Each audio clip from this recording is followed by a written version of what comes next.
A video covering the life of Leon Degrelle has been by far one of the most common video requests I've gotten for essentially an entire year now, yet I always had to keep putting it off due to a lack of sources in English. Luckily for me, however, I now have some help in the less accessible periods of his life. For Degrelle's pre-war years, a friend has kindly translated and summarised foreign language biographies that otherwise would have been completely unavailable to me, and for that I can't thank him enough, as this video would otherwise not be possible. On the other end of the timetable, we have Degrelle's exile, and that task was much simpler, as Antelope Hill Publishing kindly offered me a copy of their book on the topic, Leon Degrelle in Exile, 1945 to 1994. So a big thank you to them as well, and I can't recommend their website enough. They've helped me out with a ton of videos now, and many of you have already checked their site out, but if you're new and you haven't already given them a look, then I really suggest you do so, as they have a gigantic variety on there by now. I do also have a code for their site, which will give you 5% off on any purchase you make there, which is ZoomerHistorian5, case sensitive, thank you. Also, before we begin, I must give the usual disclaimer. This video is purely a work of history, and not even remotely political in any way, shape, or form, so I urge you to please not overthink it and come to any strange conclusions, thank you. And lastly, a huge thank you to my Patreon, Subscribestar, and YouTube members who make these videos possible. Without their kind support, I quite simply would not be able to make these videos for a living like I do now, and for that, I cannot thank them enough for their endless support. So if you'd like to support the channel, join our Discord, or our weekly Paradox games, then please do consider signing up in one of the links in the description. Thank you. Even the $2 tier helps more than you can imagine.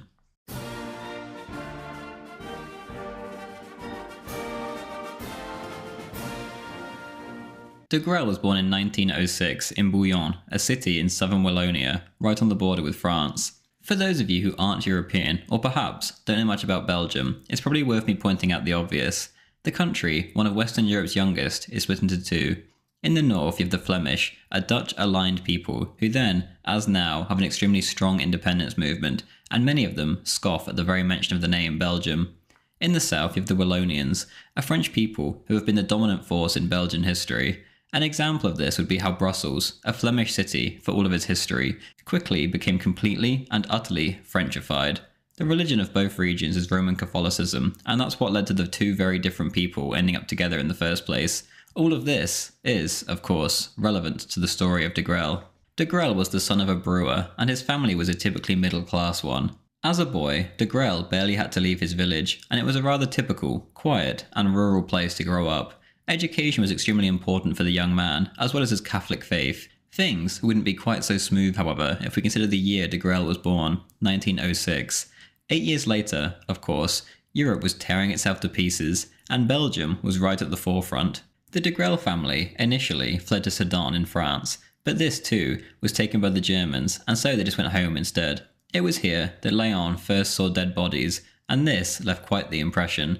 His father would make beer for the Germans and win their trust, yet behind the scenes, any information he gained from this trust was given back to the French. Eventually, after 4 long years, that conflict came to an end, and none other than Philippe Pétain, the Lion of Verdun, came to visit Bouillon. Degrelle would later claim that he snuck past the French soldiers and shook Pétain's hand. Life wasn't all sunshine and rainbows with the war over, however, as Degrelle would be bullied at school for his father's supposed collaboration. He was also literally beaten by his teachers into being ambidextrous because he was left-handed as a child. Belgium, too, was far from peaceful at this time. In fact, it was very volatile. Flemish nationalism, socialism, and communism were all on the rise after the Great War, and the latter two were becoming endemic in industrial Wallonia. The people had gained the right to vote after the war, and now the Socialists were the second biggest party in the country, only a little behind the Catholic Party. At the age of 13, Leon cycled all the way to Trier in Germany, the furthest he had ever been from home before. In order to get there, he had to get past a hill, which he called the end. It was here that he discovered that the world, quote, goes further than Bouillon, end quote, and he became determined to see the rest of Europe and the world. The young Degrelle also did a lot of reading around this time too, especially French novels. In 1921, he left for Namur to study Greek and Latin at a Jesuit-run school. The level of discipline required here was a lot to bear for Degrelle, and he found it extremely hard to conform to the high standards of the Jesuits. A classmate who went on to become mayor of Bouillon described Degrelle as an average student who had a very hard time with discipline, and as someone who struggled learning for courses he did not like. At this time, Degrelle hoped to become a priest. In 1922, at the age of 16, Degrelle wrote some short stories and poems, and the theme was generally rather sad, and he was having a tough time with puberty and felt a little lost. Despite his cocky attitude, he was fairly well respected by his classmates though, and got on with them well enough, often helping sick classmates by taking notes for them. It was also around this time that Degrelle became enamoured by Charles Maurras and the Action Française just across the border. Maurras quickly became Degrelle's political influence, whereas Cardinal Mercier, who was a little closer to home, would be his spiritual one. In 1924-25, Degrelle would study literature and philosophy at university in Namur. On one occasion, he pushed for Maurras to win the Best French Writer of the Last 25 Years prize, and he actually ended up winning, much to the very Catholic school's distaste. Degrelle also joined the Catholic Youth Association of Belgium, or the ACJB. This Catholic apolitical action group practically had the entirety of the French-speaking Catholic press in their hands, and they would almost unanimously like Mussolini and Maurras. Degrelle would later use these vital connections in his political career. In July 1925, Degrelle would be expelled from college after he gets into an unarmed conflict with his philosophy professor.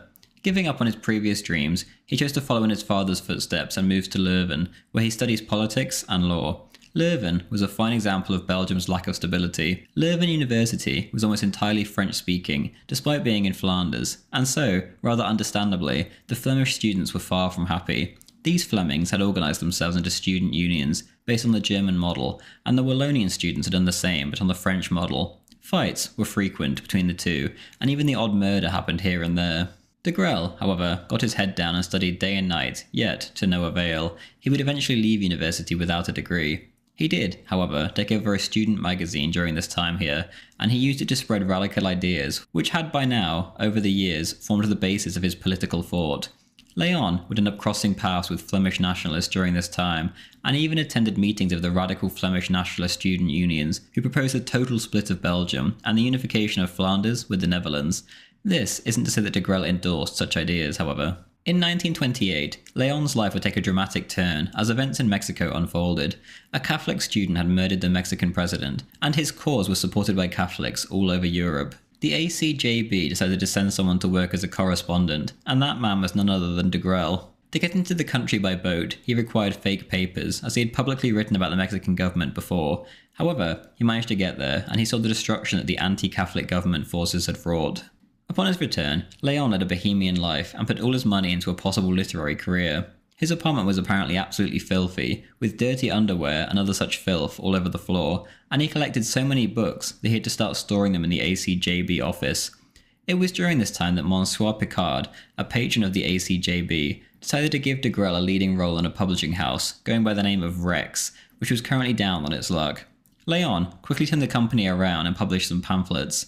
Two were anti-German and even pro-American, and another was about the poor neighbourhoods in Leuven. These were received well by the Belgian Catholic elite, and he even received a signed thank you note from the Belgian Prime Minister, Henri Gaspard.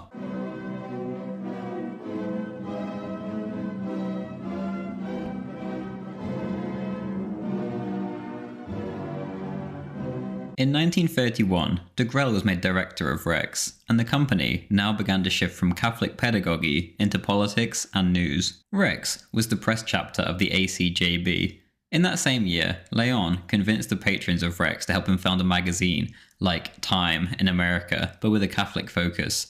Degrelle also began to write for Soris around this time, and the cartoonist there was none other than Hergé, the father of Tintin. Later on, there was a myth that Degrelle was the inspiration for the Tintin character, but this is a total fabrication, as Hergé had begun drawing the cartoon in the late 20s, well before Degrelle made his name. On the 10th of October 1931, the first edition rolled off the printer and was an immediate success among the French Catholic middle classes.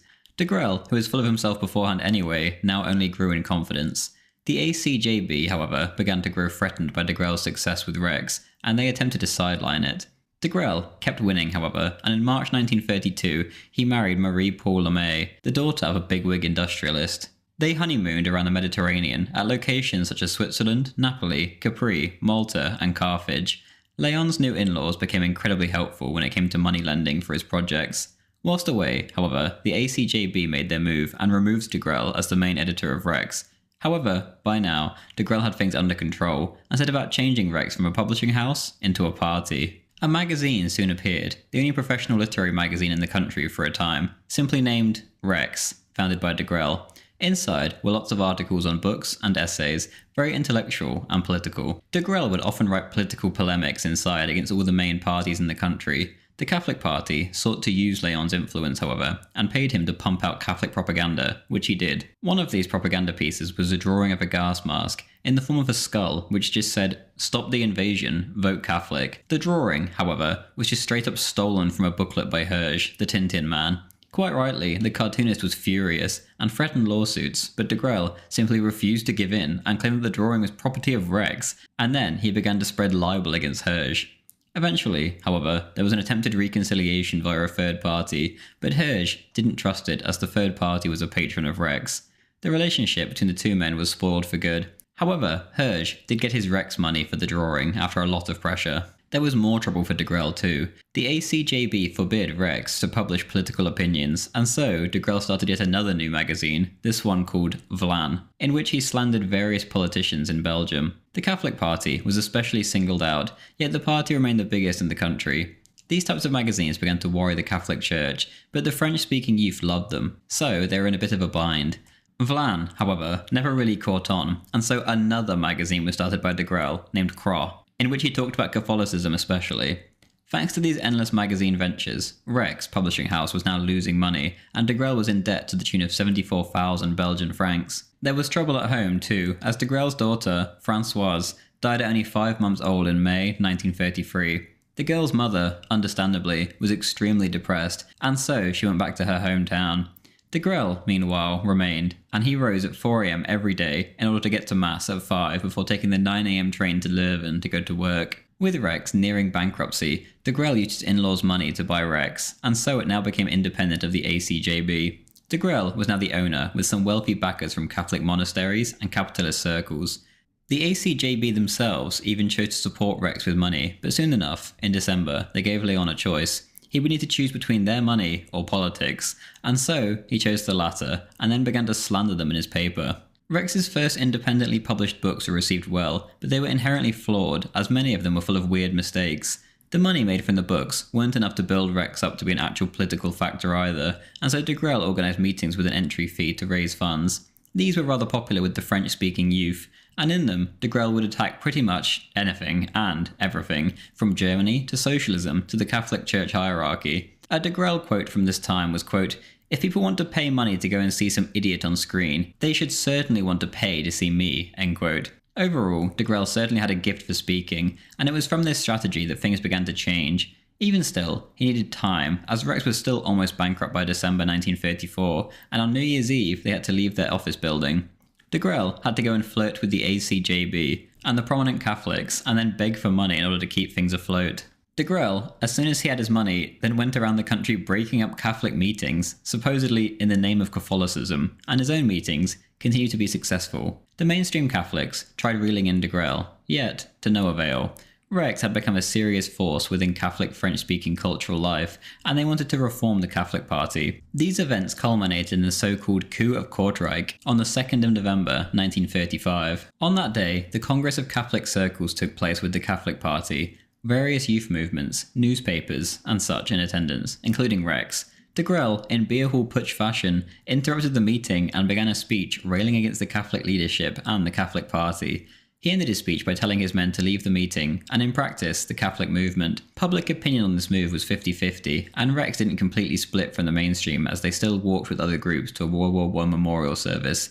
However, they began shouting slogans during the silent memorial, which certainly didn't win them any admirers. Catholic movements all across the country began speaking out against Degrelle and Rex, who were seen as a radical and reckless youth movement. Cardinal Van Ruy, a gigantic name in the church in Belgium, said that Rexism was a betrayal of Catholic values, and good Catholics were banned from attending Rex meetings. Most Catholics would have heeded Van Ruy's call. However, many youths felt betrayed by the Catholic Party and their old guard, who they deemed to be rather archaic.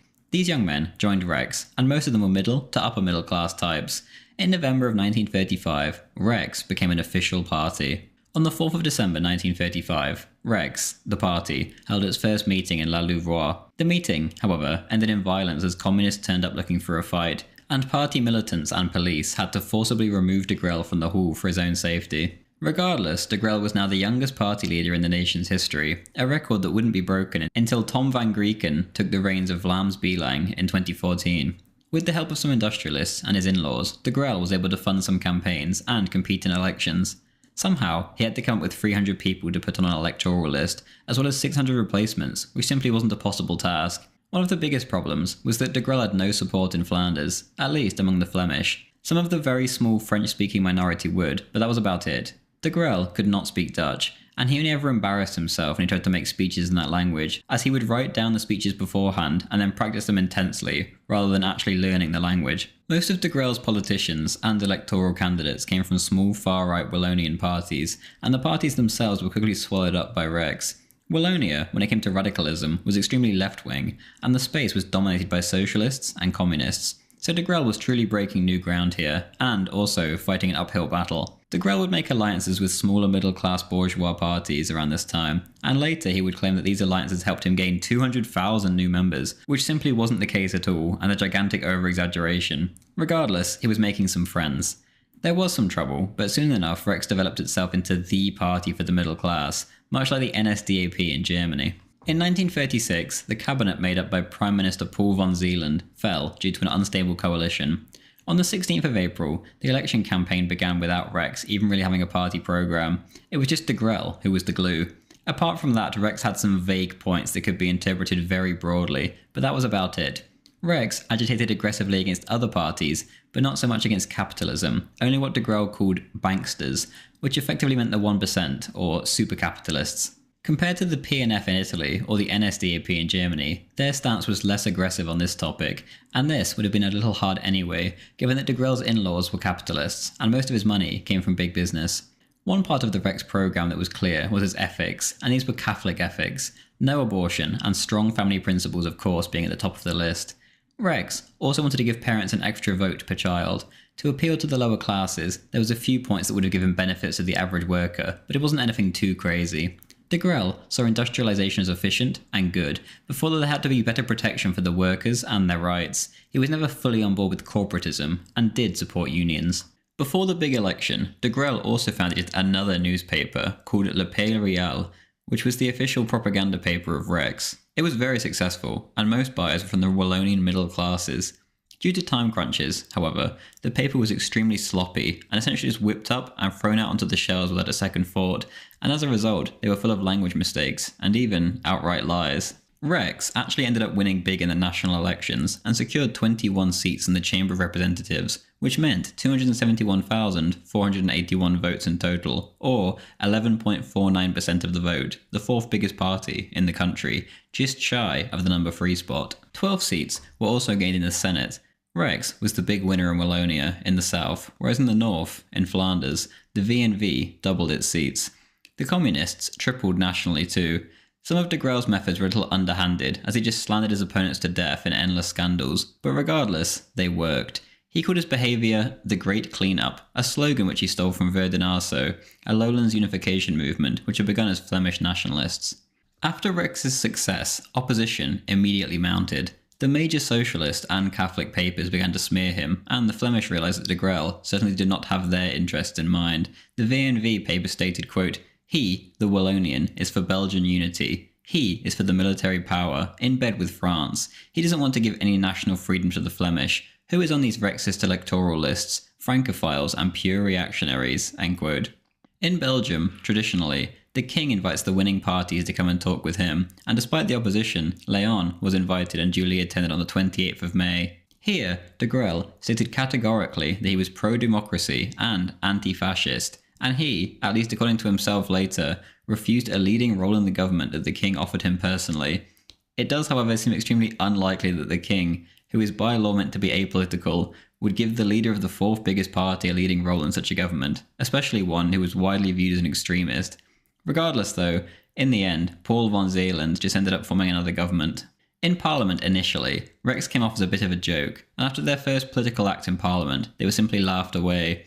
One of their key attributes, however, was calling out corruption, so despite their amateurish appearance, they did have their heart in the right place in some areas. Outside of Parliament, Degrelle found the time to build up the party, as well as the party's ideas. Every village had to have a chapter and a strong core. Even Rex Flanders was built up under the leadership of Paul de Mont. Degrelle, however, was of course the main man, and the party itself was basically entirely focused around him and his charisma. Degrelle knew this as well as anyone, and the party press really stressed the cult of personality. The paper's sales did begin to plummet, however, and this was a big hit, as before they could have been very important for collecting party funds. In order to collect some of his lost revenue, a bank account called Battle Fund Léon Degrelle was opened, which party members and supporters could send funds directly to. In June 36, there was local elections, and here too, Rex broke through, and they even got more votes than they'd gotten in the national one. Mid-1936 would mark a turning point of gigantic proportions, although not in the direction Degrelle and Rex would have hoped. This would be the peak of Rex. First, however, there seemed to be better signs. In January 36, Mussolini had met Degrelle, and in August he began to pay the Rex party 250,000 lira a month. In September, Degrelle met Adolf Hitler, and the Führer personally offered him 100,000 Reichsmarks.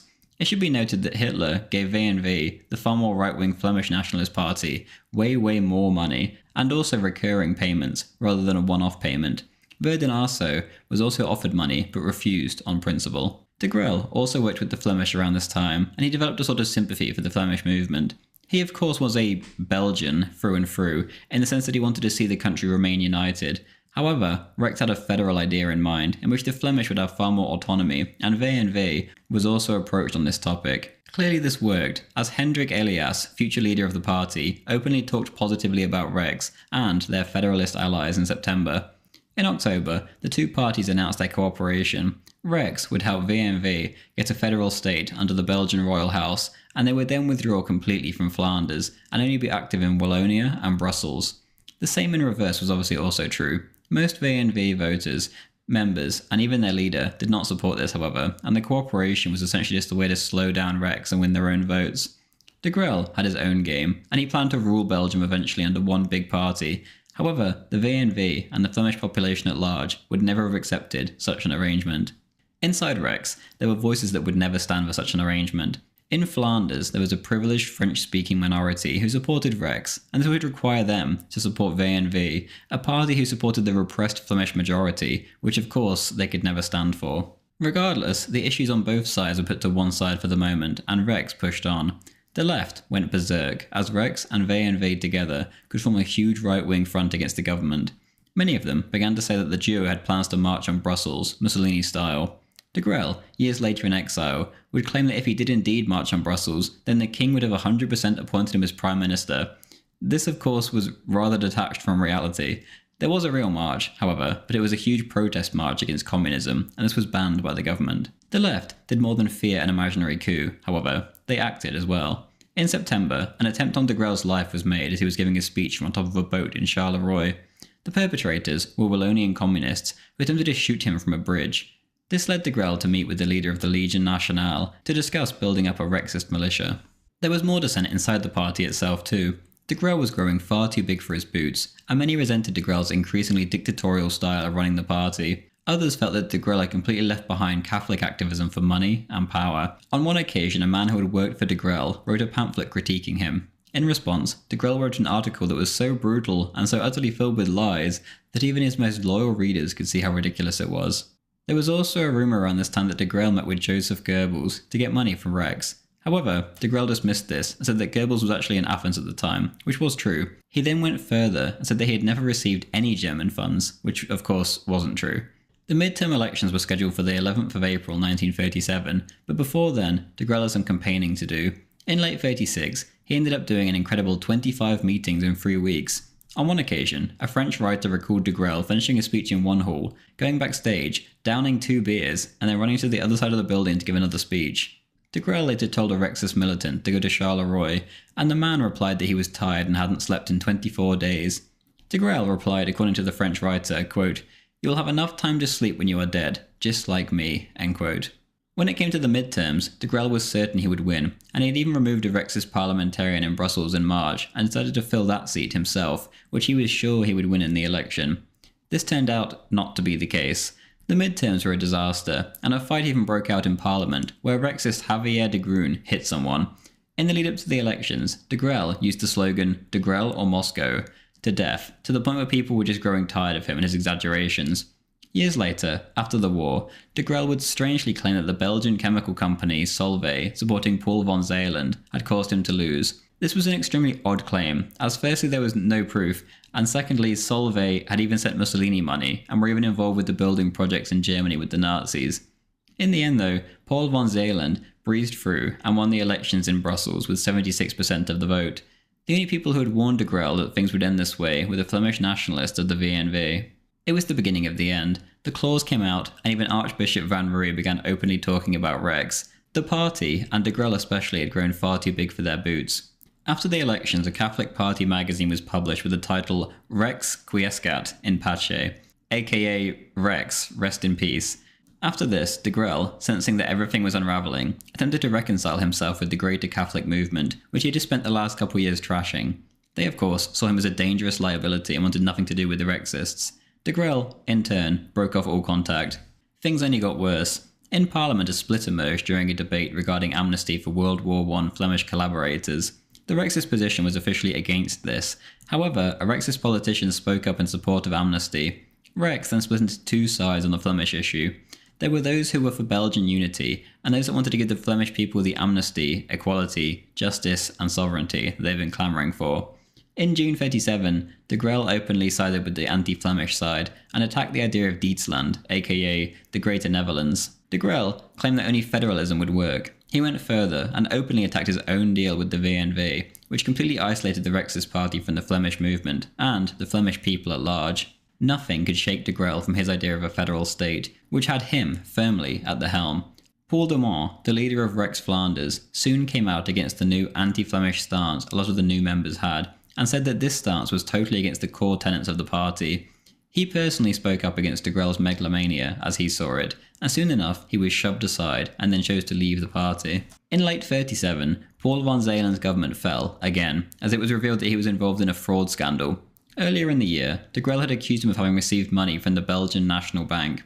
Zeeland denied this, yet later in the year, a commission found that Degrelle had in fact been absolutely correct. Zeeland resigned in disgrace, and the king appointed Paul Emil Janssen to head the government, but the parties of the government remained the same, and so little changed. This scandal, however, gave Rex a second wind of sorts. The internal problems remained, however. Rexist parliamentarian Javier de Groen, the man from the fight earlier in the year, came out and agitated against the church during a speech. Degrelle, on the other hand, wanted to make up with the church. Again, a split formed, and so de Groen was fired. Another parliamentarian left too, named Luc Hertog. Luc was a Jew, and he despised the new anti-Semitic trend within the party, and so off he went. The main editor of Le Pays Real newspaper quit too, and he stated that it was due to Degrelle's megalomania and selfishness. All in all, pretty much everyone who ended up leaving during this time stated that Degrelle himself was the problem, or at least the main problem. Degrelle had always been extremely cocky and self-centered, yet the past few years of fame had completely gone to his head, and so his personality either completely repelled or completely captured people. The former was now becoming far more common than the latter, however, as such a personality has to walk a very fine line in order to win over hearts and minds. As 1938 rolled around, the party became more and more fascist, authoritarian, and anti-Semitic. Most importantly, the party became more and more centred on Degrelle, as he viewed himself as a Belgian Hitler by now. Degrelle would completely deny that anti-Semitism existed in the party, yet by 1938, all the Jewish members had left the party. The public and the private Degrelle were becoming very hard to reconcile. One example is this, the Jewish question. In public, Degrelle openly and plainly stated that he felt all people were equal. In private, however, Degrelle spoke of how the Jews were the embodiment of three evils: communism, hypercapitalism, and anti-fascism. During the Kristallnacht media blowback in 1938, Rex attacked Jewish immigrants who came from Germany and Austria, and said that such newcomers should be banned from opening businesses until they had been living in Belgium for 5 years. Another example of Degrelle's change over the period was his opinion of Hitler. From 30 to 37, Degrelle did not like Hitler. He said that he was like Nero, and he cited the paganism of some elements of the National Socialist Party to support this. He also spoke about how he didn't like the outcome of the Munich conference. In 1936, Hitler had not been very impressed with Degrelle when they met, and the issue of the German-speaking lands in Belgium were to be a thorny one, as Rex had no interest in discussing the topic. Degrelle, though, quickly shifted his stance on Hitler, much as he had on the Jewish question. After the Rexist losses of 1937, Italy pulled the plug on Rex too. In total, Degrelle had been paid 19 million lira by Mussolini, but by now, Degrelle was just seen as dead weight, and so the Duce cut him loose. Leon, however, remained a big fan of Mussolini and saw him as the leading man of Europe. He said that Mussolini was important to defend Latin countries from what he termed Germanic savagery. This last term would become especially ironic years later, as he tried to portray the Wallonians themselves as Germanics to fit into Hitler's new Europe. In Flanders, Degrelle's stock continued to decline too. In mid-1938, there was a big Rexist Landdag in Flanders, where 30,000 people showed up. These paled in comparison to the big V&V and Verdeneso versions of these meetings. In the press afterwards, Degrelle was ripped to shreds, and they claimed that the Rexist cause was totally foreign to the Flemish people. One paper said that Rexism was just a big student joke. Verdeneso member, Paul Leroy, said that the event looked more like a town fair than a political meeting. Degrelle was even an hour late, and Leroy laughed at the fact that Rex and its militants had zero discipline, something that Verdeneso held in high regard. Regardless, V&V and Rex would work together in the 1938 municipal elections, but this hardly halted the terminal Rex decline. The issues, as ever, were the same. People simply did not like Degrelle and his bombastic style of leadership. This was a time when people wanted peace more than anything. Europe had just dodged a war over the Sudeten crisis, and the people of Belgium certainly didn't want such a controversial leader at this time. Rex displayed open sympathy for fascism and National Socialism by now, and in traditionally left-wing Wallonia, this was absolutely beyond the pale. After the elections, whilst Degrelle was on vacation in Portugal, there was talk of a coup inside the party. Some even said that the new leader was chosen in Paul de Mont. In January 1939, Degrelle returned and wrote an open letter to the party and the media that he did not appreciate the talk regarding a coup. The party continued to fracture, and Degrelle's opponents took full advantage when it came to the propaganda war, and Rex was slandered left and right. Things got worse. Degrelle went bankrupt around this time, and he had to ask his capitalist backers to rescue the party, and he was forced to moderate his message as a result. Later in 1939, yet another Belgian government fell due to a scandal involving a Flemish collaborator from the First World War. This case caused a rift between Rex and the Flemish once again, and the pro-Flemish section of the party openly revolted. Many original and important Rexists quit the party over this debacle. Right after this, another crisis hit Degrelle. Raphael Syndic was an original Rexist, and he had quit the party due to Degrelle. Now he was accusing Leon of having used the money given by militants to fund his own lavish lifestyle. Degrelle had even used this money for such trivial things as electrifying his own desk with bells in order to call people to him. Millions of francs had been hidden by Degrelle for the personal usage of him and his closest party members. These accusations were proven true, and Degrelle was left in quite the bind. Degrelle had portrayed himself as a Robin Hood type character, who takes from the rich capitalists and gives to the poor, yet this clearly wasn't the case, as Degrelle was just enriching himself and his very closest friends to the tune of millions of francs. The drama made it to the national news, and it was over for Degrelle, and thus, for Rex, his political career was done. In the months leading up to the national elections, 8 of the 12 members of the Chamber of Representatives left the party, and 3 of the 12 senators did the same. The regional cause of the party ceased to exist, and the V&V was considering just pulling the plug on their work with Rex. Degrelle pushed on and put himself on the list for the elections. He didn't change election tactics either, and used his usual bombastic style to no avail. Everyone in the country, by now, viewed him as a liar and a megalomaniac. Degrelle and Rex had been completely and utterly discredited, and as expected, the elections were a disaster of gigantic proportions. Only 4 of the 21 seats in the Chamber of Representatives remained, and Rex lost half of their votes in Brussels. The Catholic Party had been completely revitalised, and they were back on top. Meanwhile, V&V had won big. In terms of numbers, the Rexist party had only just over 100,000 votes, which amounted to only 4.44% of the total. There was no coming back, it was completely over. During Degrelle's first speech in the new parliament, he went wild, shouting out, quote, "I have fought against your regime, and now I stand here to fight against how this parliament works. Europe is dying, not because of a lack of money and resources, but because she has lost her soul," end quote. Parliament could only hold in their laughter as the man who had just been so discredited over a financial scandal lectured them on the topic of money and resources. Importantly, during the elections, Degrelle had been openly critical of German foreign policy, and later the pact between the Nazis and the Soviets would lead to a lot of bad blood with Germany for Rex. Degrelle staunchly defended the official standpoint of Belgium at the time, that being neutrality. In September, when war broke out in Europe, Degrelle was invited to talk to the king regarding the situation. Leon pledged his absolute loyalty to King Leopold III.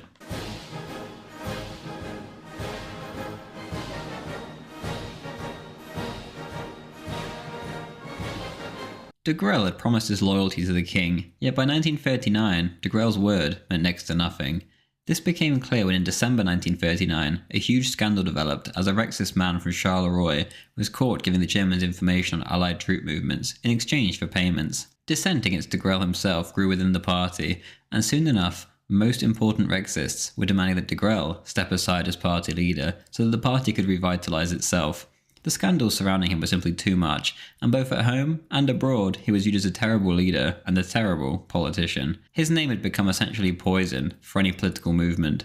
When the Germans moved into Denmark and Norway, Degrelle refused to address the situation, despite his earlier negative comments regarding Germany. He had chosen his path and saw which way the wind was blowing. A few months after this, half of the party just straight up quit, and Degrelle was left with an empty shell of a party. Rex had essentially ceased to exist. On the 9th of May 1940, the Belgian army mobilised, and the next day, the Germans were rolling through. The government had no intention of taking any chances, and any potential collaborators were immediately rounded up on the flimsiest of pretences. Rexists, such as Degrelle, were of course included, and others, such as V&V men like Ward Hermans and René Legros, who would later found the Germanic SS in Flanders, and members of Verdeneso were rounded up too. Their leader, Joris van Severen, and his right-hand man, Jan Rycourt, were shot out of hand by the French police once they were handed over 10 days later. Law and order had completely collapsed, and the Belgian regime had shown itself to be nothing but a puppet of France. The leader of the V&V was arrested, but this was seen as a step too far, as the Belgian state was worried that a majority of Flemish troops would simply desert, since their beloved leader had been locked up for absolutely no reason, and so he was released a few hours later. Degrelle and the others who hadn't already been murdered were the lucky ones, and they were sent to a concentration camp at the foot of the French Pyrenees. On the 28th of May, King Leopold threw in the towel in an attempt to save his nation further bloodshed, and deals were immediately attempted to free the deported prisoners. But of course, for some, it was already too late. They were dead and buried. The French were people that you certainly did not want to be imprisoned by during or shortly after World War II, and they treated their prisoners absolutely horrendously. It wouldn't be until the 21st of July that an extremely emaciated Degrelle was released from his captivity. Despite his physical torment, Léon was still mentally sharp and was dreaming big. He spoke to some of his party members and began planning for the future of the Belgian state, and even wrote down a list of people that he should form a government with. His companions, however, saw reality far more clearly than him, and they had to bring him back down to earth. Later in Paris, Degrelle was invited for a talk with Otto Abetz from the German embassy, and here Degrelle offered to govern Belgium with German help. After the dinner that took place following the talk, Degrelle gave his party member, Pierre Day, a note. On it was written Degrelle's desire to recreate Burgundy, the long-lost state which had ruled large areas of eastern France and the Low Countries. Today, it seemed that Degrelle had officially lost his marbles, but he was in fact deadly serious, and Léon waved away Day's logical objections. First and foremost, the dream was utterly utopian, and secondly, any kind of French-Belgian realignment of states would be totally unacceptable and illogical to both the Germans and, most importantly, the French themselves. Meanwhile, back in reality, in Belgium, the nation was ruled by a military government under Alexander von Falkenhausen, who was in fact quite the Francophile. All in all though, the Flemish were far more trusted than the Wallonians, and the V&V began to gain the upper hand in Belgium. Degrelle's Rex was so irredeemably broken that the party had considered just disbanding it. Upon Degrelle's return, however, he put a halt to such ideas, and set about revitalising the party for a new collaborationist role. Degrelle refused to accept that his party was dying, or essentially already dead, and in his mind he was not only determined, but sure that he would play a massive role in the future of Belgium, somehow. Degrelle, via Otto Abetz, had already attempted to get in contact with Hitler directly to discuss his new bright Burgundy idea. Abetz, before potentially wasting the Führer's time, wanted to know what Degrelle's plans even were. Degrelle then turned up with a bunch of old books and atlases and started showing Abetz Burgundy and telling him about how great of an ally Degrelle's new Burgundian state would be to Germany. Abetz quickly decided that Degrelle was a very small fish in a very big political pond and dismissed any idea of passing such an outlandish plan onto the Führer. Hitler's vague ideas for Belgium were certainly not what Degrelle had hoped for. On the 17th of July, Hitler decreed that the Flemish people should be helped as much as possible and that the Wallonians should be given absolutely nothing at all. Supporting the Flemish, a Germanic people who had been downtrodden by their French overlords, would open the door for many paths in the future. One of the most prominent ideas floating about at the time if the war was decisively won was that the Flemish could be incorporated into a greater Germanic state, but the idea of the time was in constant flux throughout the war, and like most German plans when it came to Hitler, nothing was set in stone. Von Falkenhausen, the devout Francophile, only had so much influence in a Führer state, too. The Flemish, for the first time in their history, had the upper hand, and Rex suffered even more as a result. The most important aspect of Germany's Flemish preference by far was the release of the Flemish POWs, but not the Wallonian ones. The Germans felt they could trust the former, but not the latter. Despite these huge setbacks, Degrelle and Rex created their official militia, which grew to around 4,000 people. However, this was substantially smaller than the VNV and Verden-Asso Flemish militias. In order to compete with the Flemish, Degrelle had to hug up to the Germans as much as physically possible. This was an easy decision for Degrelle, yet it would be a momentous one. He was going to cross the Rubicon, and this would be it. If Germany lost the war, he would be done for. On the 1st of January 1941, Degrelle's new position was officially announced, as he ended his article in Le Pays Réel with "Heil Hitler." Just a month prior, Degrelle tried to rally around the king and was shouting, "God bless our king." Eggert Rieder, the administrator of Belgium, was far from impressed with Degrelle. He wrote to Berlin of Degrelle's new tactics, quote, "But Degrelle, who shouts Heil Hitler, while first he shouted God save the king, looks more and more like a charlatan, a liar, a propagandist, who would do anything out of political ambition," end quote. Rieder's ire extended to the party at large too. Quote, "VNV feels itself connected to Germany, as they are Germanics. The Heil Hitler of Degrelle is, in comparison, a speculative expression of confidence towards the builder of a new Europe, of which Degrelle expects will keep the Belgian state as it is. With Degrelle, who doesn't represent much, there is not cooperation to be had. The German press has to distance themselves from this man," end quote. These sentiments went all the way up. Heydrich wrote that working with Degrelle would be highly dangerous because of, quote, "his worldview, his vanity, and his lack of people knowledge," end quote. The Rex faithful, or what remained of them, were equally as disgusted by Degrelle's opportunism, and the resignation letters came pouring in. In April 1941, local politicians were appointed in Belgium. VNV got almost everything in Flanders, whereas in Wallonia, Germans were appointed everywhere, instead, except for a Rexist mayor in the party's strongest regions. Also in April, Degrelle tried a new tactic. He decided to straight up join the German army, and he sent a letter straight to Hitler declaring his intentions. According to Wilhelm Keitel, Hitler personally dismissed this idea out of hand. Also by this point, Rex Flanders and Verden-Asso had been absorbed into VNV, and Rex now had absolutely nothing in Flanders. Degrelle was in desperate straits. It is important to note Degrelle's own thoughts on the situation in Belgium and his own collaboration. He writes in his memoirs, The Eastern Front, quote, "The German onrush overwhelmed our country. For 99% of the Belgians or the French, the war was over by July 1940. The predominance of the Reich was a fact, to which, moreover, the old democratic and financial regime ardently wanted to adapt itself as quickly as possible. Among those who had insulted Hitler in 1939 were many who would be the most eager to throw themselves at the feet of the conqueror in 1940. The heads of the great parties of the left, the financial magnates, the owners of the largest newspapers, the Masonic ministers of state, the former government, all of them wanted, sought and desired any opportunity for collaboration. Was it necessary to surrender the field to the discredited ghosts of the old parties, to the gangsters of a financial system whose only allegiance was to gold, or to sinister pirates lacking both talent and dignity, eager for the meanest tasks of a valet to satisfy their greed and ambition? The problem was not only sad, it was urgent. To nearly all observers, the Germans appeared to be final victors. It was necessary to make up one's mind. Could we, out of fear of taking responsibility, just let our country drift?" End quote. He continued on later, quote, "It was clear that our country was going to be made to wait until peace returned. By that time, it would be too late. We had to win. Before the war ended, the right to negotiate with Germany on an effective basis. How were we to achieve this? Collaboration within the country was nothing more than an operation of slow encirclement, of nibbling in bits and bytes, of endless struggles for influence carried out against obscure secondary personages. Not only would that work confer no prestige to whoever undertook it could only discredit them. That was a trap I did not want to fall into. I watched and waited for a different approach. Suddenly, in June 1941, I had my chance. Germany had gone to war with the Soviet Union." End quote.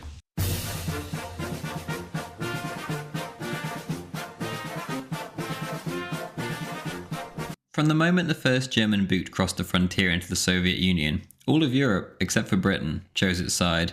Degrelle writes, quote, "Between that age-old Europe and the Soviet onslaught, its horrible levelling, the overflow of its swarming little tribes, they made their choice at once. A new generation, all over Europe, took its stand. Blonde giants from Scandinavia and the Baltic countries, Hungarian dreamers with long moustaches, stocky, swarthy Romanians, enormous Croats with violet greatcoats, Italians, whimsical and sentimental, Spaniards with jet black eyes, bantering Frenchmen, Danes, Dutch, Swiss, all hastened to the battle for Europe. All the nations were there.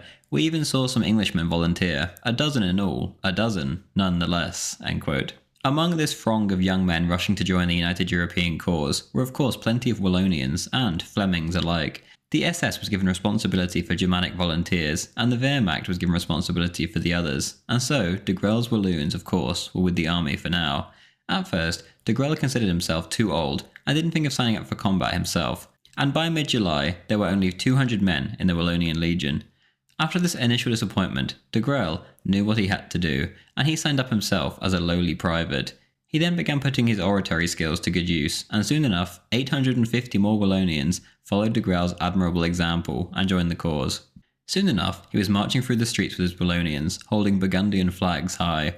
In August, Degrelle and his men left Belgium for basic training, and the party leadership had been handed over to Victor Mathies.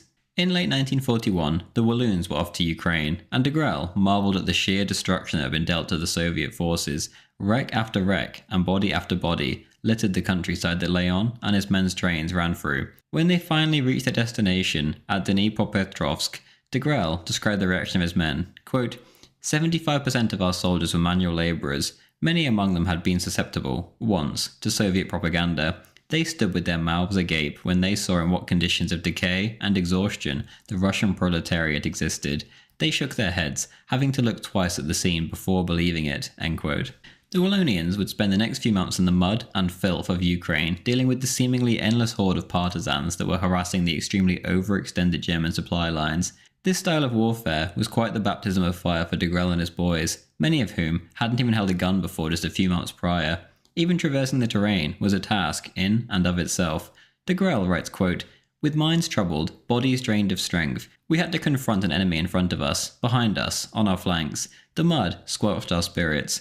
Our weakest broke down, exhausted. During the first phase of combat, one of our men collapsed in the mire, his head blown open, his courage at an end. He had shot himself in the mouth with his rifle." End quote. Of the partisans themselves, Degrelle writes, quote, "The Soviet partisans formed military units of a special sort. They were nowhere, yet they were everywhere. During the day, crouching in a thicket, lurking inside a haystack, peeking from the attic window beneath the skylight of a nisba, their lookout silently observed the enemy's every step. They noted our supply sheds and equipment, learned our trails and pathways, spied on the advanced work of the engineers. One night, they dynamited a bridge and set some trucks on fire. Strong bursts of fire came from a slope. We ran, but we were too late. In the vicinity, we found an old line shapska, some tracks of felt boots, nothing else. The forest had noiselessly absorbed the fugitives." End quote. This was what the inexperienced Wallonians had to deal with, day in, day out. It was enough, as noted, to drive many to insanity or worse. Despite their daunting task, however, Degrelle and his men persevered. On one occasion, the Walloons had to cross 25 metres of an iced-over river to take a series of solid bunkers, and this they did without a second thought, although they lost many men in the bloody battle. Degrelle wrote in his usual romantic fashion, quote, "The Russian earth received our dead. How many others were going to fall? In the ice, in the mud, or under the golden sun, in the Donets, or on the Don, in the Caucasus, and in Estonia. Those first crimson drops, scattered like petals on the snow of the Samara, had the unforgettable purity of the first gifts, the first lilacs, the first tears." End quote. As the year drew to a close, the Wallonians had to undergo a grueling 200-kilometre advance, and whilst en route, Degrelle lamented at how few churches he saw. Most had been razed to the ground by the Soviets, and the ones that remained were used as storage, the floor often covered in manure or corn. Quote, "Over a period of 2 years, we travelled more than 2,000 kilometres on foot, from Dnipropetrovsk to the threshold of Asia. We were able to count on our fingers the number of churches encountered en route, all desecrated." End quote. This march was hell on earth, and the winter of 41 to 42 has gone down in history for its sheer ferocity. Quote, the countryside through which the storms buffeted us bristled with Soviet mines. The snow had blanketed them, just as it had the warning stakes placed here and there by the first crew of German scouts. Lost among blasts of wind which drifted the snow as much as 3 meters high, one of our companies blundered into a Soviet minefield. The young commander, a former captain in the Belgian army who bore the lovely country name Dupree, was riding ahead when his horse stepped on one of those horrible devices. The horse shot 2 meters straight up in the air and landed, his guts shattered, whilst the rider lay helpless in the red snow, his legs torn to shreds. The howling steppe shrieked its victory. Our soldiers had to brace his shattered limbs with 2 pieces of wood, and then transport their ill-fated captain on some fir tree branches.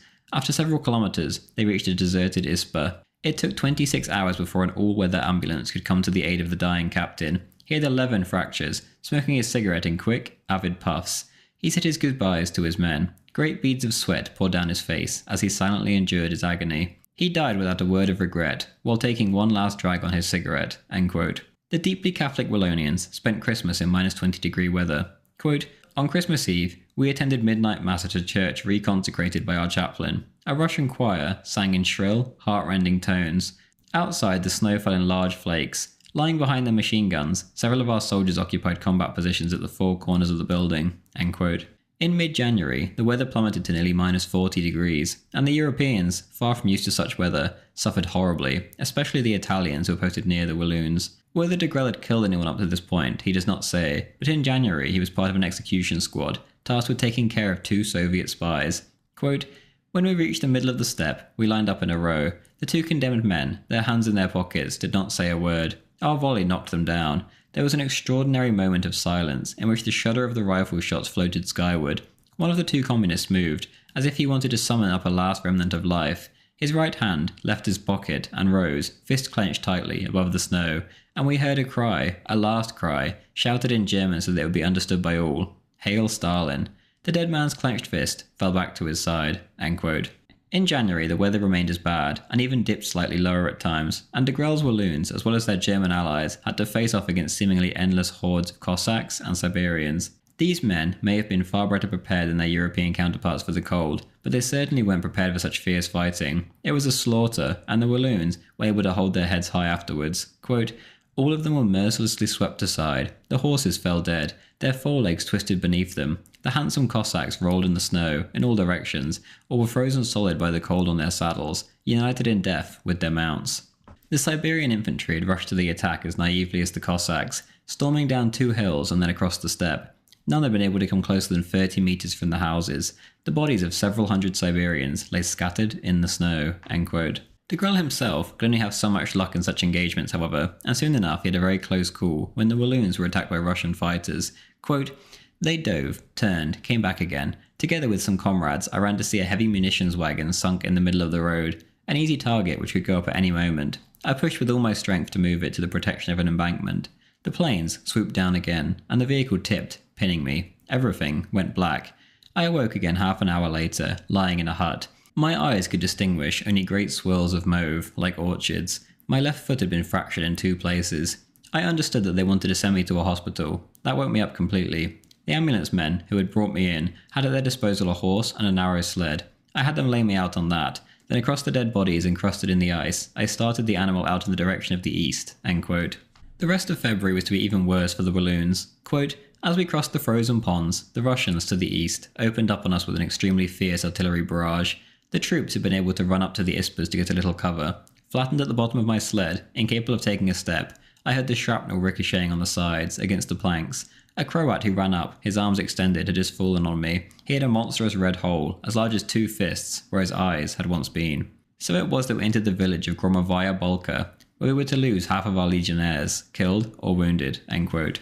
For 10 days, the Wallonians held out in the most barbaric of conditions, dying in numerous ways from both the enemy and the elements. There were 500 of them, with a single tank, and a handful of survivors from the SS Viking, who had managed to escape the slaughter in a village just 3 kilometers away.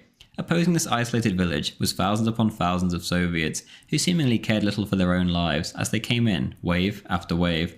Degrelle himself, suffering from his injury which was being feasted upon by various bugs, felt that he had no choice but to join the fray. Quote, kicking off the splint that encased my foot, I limped forward, with my rifle as a crutch, across the open ground to join my squad. My pain forgotten, I took my post at my machine gun once again. End quote.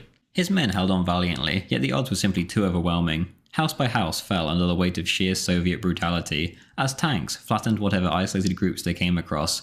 Degrelle on one occasion found himself utterly alone and isolated, as every single man that was with him had been slaughtered. One of his Walloon comrades had to crawl all the way over to him and drag the injured Degrelle on a sled back to safety, only for the rescuer himself to die an agonizing death moments later. Degrelle's life was saved, however. The village fell, but just in the nick of time, German Stukas showed up and sent crowds of bunched up Soviets flying into the air, and the village was retaken. Then the planes left, and bitter fighting took place which eventually, somehow, resulted in a decisive Wallonian victory, at least for a time. It was a glorious, although Pyrrhic one, however, and the Walloons had been decimated. It was time to withdraw. Eventually, the village simply became a ruin that resembled a no man's land. By the 2nd of March, the Wallonian Legion had only 1/3 of its former strength. Of 26 officers, there were now 2, and soon enough this was reduced to 1, as the other had a nervous breakdown and was evacuated. Quote, "We were relieved at noon. Our boys, emaciated, unshaven, returned from their posts with proud looks on their faces. The heroism they had shown in combat was already a watchword all along the Donetsk front. The commander of the 100th Division had just awarded them 33 Iron Crosses. At that time this was, for one battalion, an extraordinary number. A still more striking honour came as we were specially cited in the Wehrmacht Order of the Day in the communiqué from the High Command." End quote.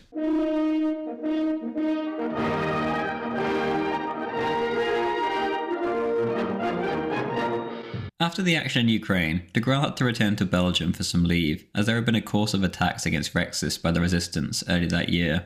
Whilst he had to sort out the mess, Degrelle pushed for the Germans to release the Wallonian captives so that they could be used to fill the ranks of the Wallonian Legion, as now he simply did not have enough men after their recent thinning.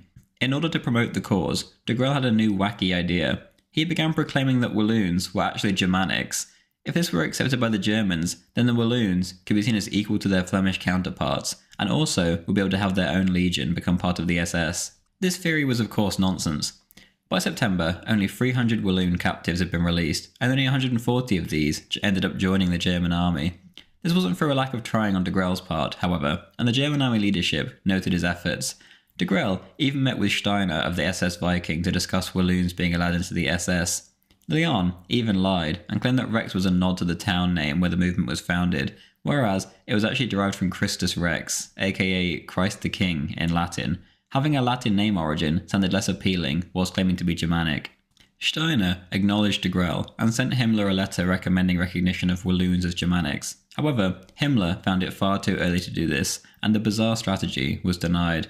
Degrelle also succeeded in completely alienating what remained of the Rexists back home in Belgium via this strategy, as he was denying their very heritage and twisting history so that his people appeared to be something of which they were not. Degrelle had also begun speaking out against the monarchy, which greatly offended many Rexists and Walloons at large. Gradually, however, at least with the Germans, Degrelle was winning them over by his sheer tenacity. Soon enough, Himmler accepted Degrelle's claim that Walloons were Germanic, so that they would come under his authority. Reeder, too, accepted that Walloons had some Germanic blood, but he also noted that Degrelle used history as a weapon extremely liberally. Upon his return to the front, Degrelle joined his men in the Second Battle of Kharkov, in which they showed themselves to be quite the fighting force. Only then, after the battle, did the new recruits slowly start to trickle in from back home. Soon enough, these men from Wallonia were heading off towards Asia, thousands upon thousands of kilometres from their homeland. Case Blue, Hitler's attempt to capture the Caucasus oil fields, was now in effect. Quote, "The months of the summer offensive of 1942 were the most exciting months of the anti-Soviet war. The South, its dazzling fruits, its semi-tropical vegetation, its African sun, its great sparkling rivers.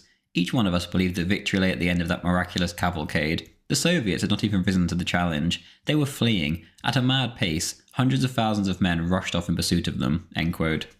The progress was rapid and seemingly unstoppable. Town after town was liberated, as the locals saw it, and Degrelle remembers well the villagers' reactions. Quote, "The natives received us with obvious joy.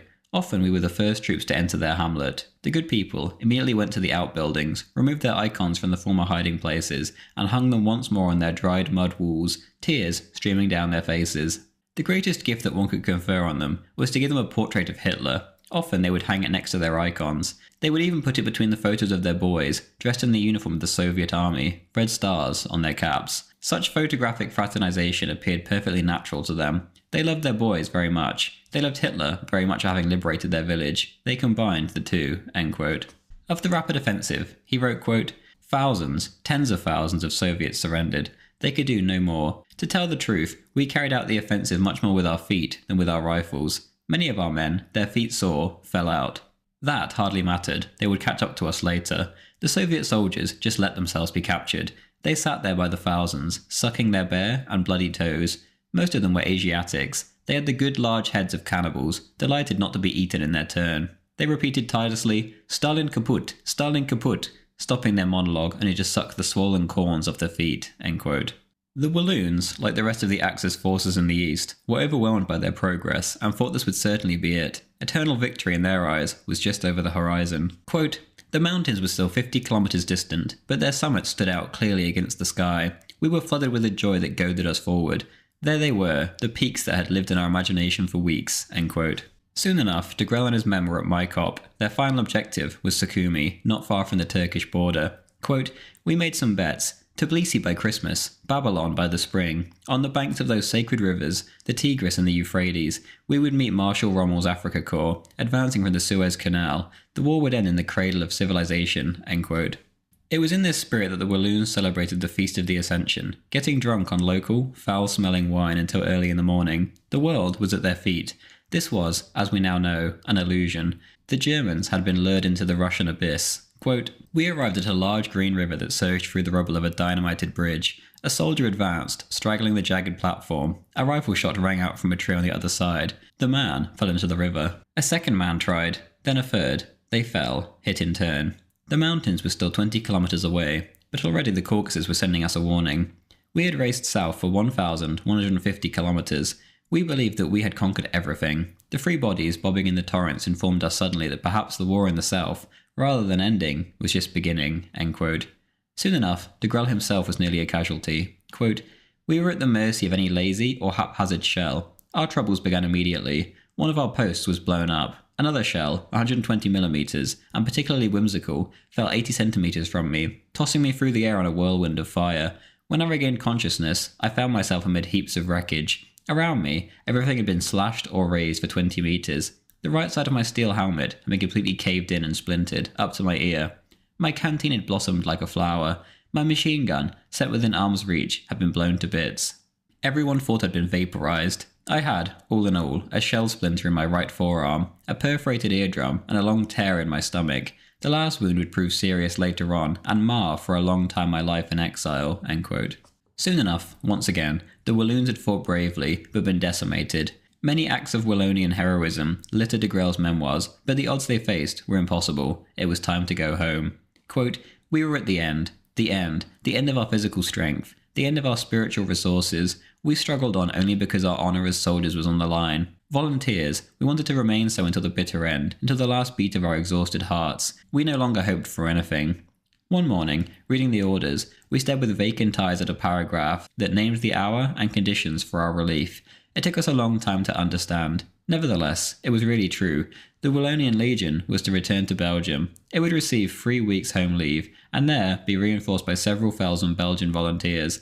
We went back down on the long muddy mountainside we had climbed so painfully one night in October. What had become of our wretched companions who that night had toiled and suffered while hauling themselves silently to the summit of the mountain? Of our legion, decimated by the first winter in the Donets, completely rebuilt in June 1942, before the Great Southern Offensive, there still remained, in all exactly, 187 men when we came again to the little wooded bridge over the Fish." End quote. And so the Walloons went home. They would not see combat again until late 1943.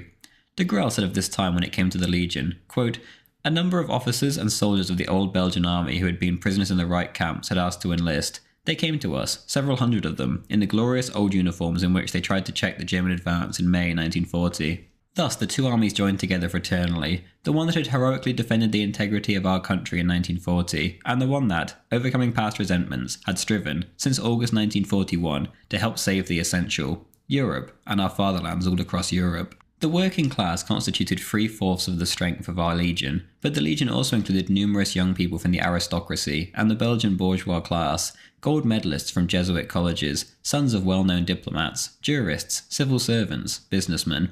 An identical purpose united us all, to represent our people brilliantly among the 20 nations that had joined the struggle, to fulfill, without civility, our duty as Europeans, by fighting against the mortal enemy of Europe, to obtain for our mother country a strong voice in the continental community that would be born out of the war, and finally, to gird the shock troops, whose might would guarantee social justice upon our permanent return to our country after the hostilities.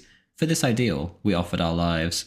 This offering was not mere rhetoric. Of the 6,000 Belgian volunteers who joined the Wallonian Legion between autumn of 1941 and spring of 1945, 2,500 died as heroes. 83% of our soldiers received 1 or more wounds in the course of this mighty epic. Of the first 800 volunteers, 3 alone of those who had taken part in all the battles reached the end of the war alive, a simple soldier, a junior officer who became a captain, wounded 3 times, and the author of these lines, himself wounded on 5 occasions." End quote. Before heading back into the fray, however, Degrelle had a turbulent 1943 at home. The most noticeable incident involves Degrelle and his wife. Essentially, whilst Degrelle had been away, his wife had been sleeping with an Austrian Luftwaffe officer named Helmuth Pessel, and this had been going on for years now. During a vacation to France in 1943, Degrelle's wife confessed to all of this, and Degrelle completely lost it, and openly challenged Pessel to a duel, but the Germans refused to allow it. Even despite confessing, however, Degrelle's wife, Marie, went and met Pessel in Paris. It was clear that the affair was coming to an end now that everything had become public, so this was presumably their last hurrah. After this, Pessel sent letters to both Hitler and Degrelle in which he threatened to kill himself, and Marie, too, said she wanted to kill herself. Léon, however, would obviously not take such a humiliation laying down. A week later, Pessel was found dead near Degrelle's villa in Brussels, and on the 12th of April, Degrelle called the German authorities to tell them Pessel had killed himself. A basic autopsy showed that Pessel had multiple gunshot wounds to the back of his head, however, so I'm sure you can piece this story together. Degrelle was far too important to the Wallonian Legion to get in trouble for this, and so the story was hushed up thanks to Léon's SS friends. The relationship between Mr. and Mrs. Degrelle never recovered. Also, all this time, Degrelle had been having multiple affairs of his own in Paris. There was other trouble too. In April, Degrelle was attempting to buy a new office building, but the notary who was helping him to do this was actually a partisan spy who had been planning to assassinate him for months. Another spy, a German one, had infiltrated this operation, however, and as the notary went to Degrelle's home to complete the job, he was apprehended in the act. In May, despite his newspaper saying he was at the front, Degrelle was actually with Himmler in East Prussia, where the talks to officially integrate the Walloons into the SS were taking place. Here, Himmler dominated the talks, and Degrelle began to concede to everything. Walloons were now officially French-speaking Germanics, and Degrelle gave up all of his views on a federal Belgium, and accepted that the Germans could annex his own homeland into a centralised future pan-Germanic state, which is what Himmler had favoured as his post-war goal. Degrelle would later claim that it was he himself who proposed all this, or deny it altogether, or come up with a different version, but this simply wasn't true, as his translator later confirmed. As for the annexation of Belgium itself, Degrelle would keep this reorientation of his political beliefs very quiet after the war, and would only mention the talks with Himmler in a bid to over-exaggerate his own role in the conflict. In June, the Wallonian Legion officially became part of the SS. By now, however, Rex was a dead party. The party only had 8,000 members, and whilst Degrelle was making a name for himself elsewhere, he was increasingly becoming a much hated figure at home. Everyone didn't trust Rex and Degrelle, and this hostility essentially became unbearable. The next month, Degrelle gained himself even more enemies. At Mass on the 25th of July, Degrelle was quite rightly told by the Bishop of Namur to get changed, as armed forces uniforms were not allowed in churches. Instead of listening to the bishop, Degrelle simply beat him to the ground, spilled the wine and bread, and then had him dragged off by some of his Rexes into a basement where he was tortured and beaten. This was perhaps the overreaction of the century, and truly displays just how megalomaniacal Degrelle had become. He had completely lost his mind. On the 19th of August, Léon Degrelle was officially excommunicated from the Catholic Church, the only fascist to be excommunicated throughout the entire war. Only extremely unofficially would the Wallonian SS priest remove this excommunication later on. Degrelle made enemies of the local German military figures once again too. For some bizarre reason, he decided to send a letter to Hitler in which he badmouthed Rieder, the civilian administrator of Belgium. This letter ended up in Rieder's hands, and later, according to Rieder himself, Degrelle essentially begged him on his knees to forgive him. In November, Rieder was promoted, and Degrelle sent him flowers. Rieder wrote to his superiors, quote, "Will we tolerate this attitude by a Wallonian, who was until the war a massive Belgian nationalist, and waited until the opportune moment to magically declare himself German?" End quote. In January 1944, the military administration in Belgium was replaced by a civilian one. Later, Degrelle would claim complete credit for this, but this wasn't at all the case, as he had nothing to do with the process, and it was done behind his back. In late 1943, Hitler had actually flirted with the idea of annexing Flanders and the Netherlands into the Reich itself to form the foundation of a future pan-German nation. Hitler also thought of creating a new Gau, or province, named Gau Burgundy, which Degrelle would have gone wild for had he known. This would have encompassed all the former Burgundian lands except for the Dutch-speaking parts. Hitler, however, always flirted with various ideas, and just like all the others, this was fleeting and it was ditched.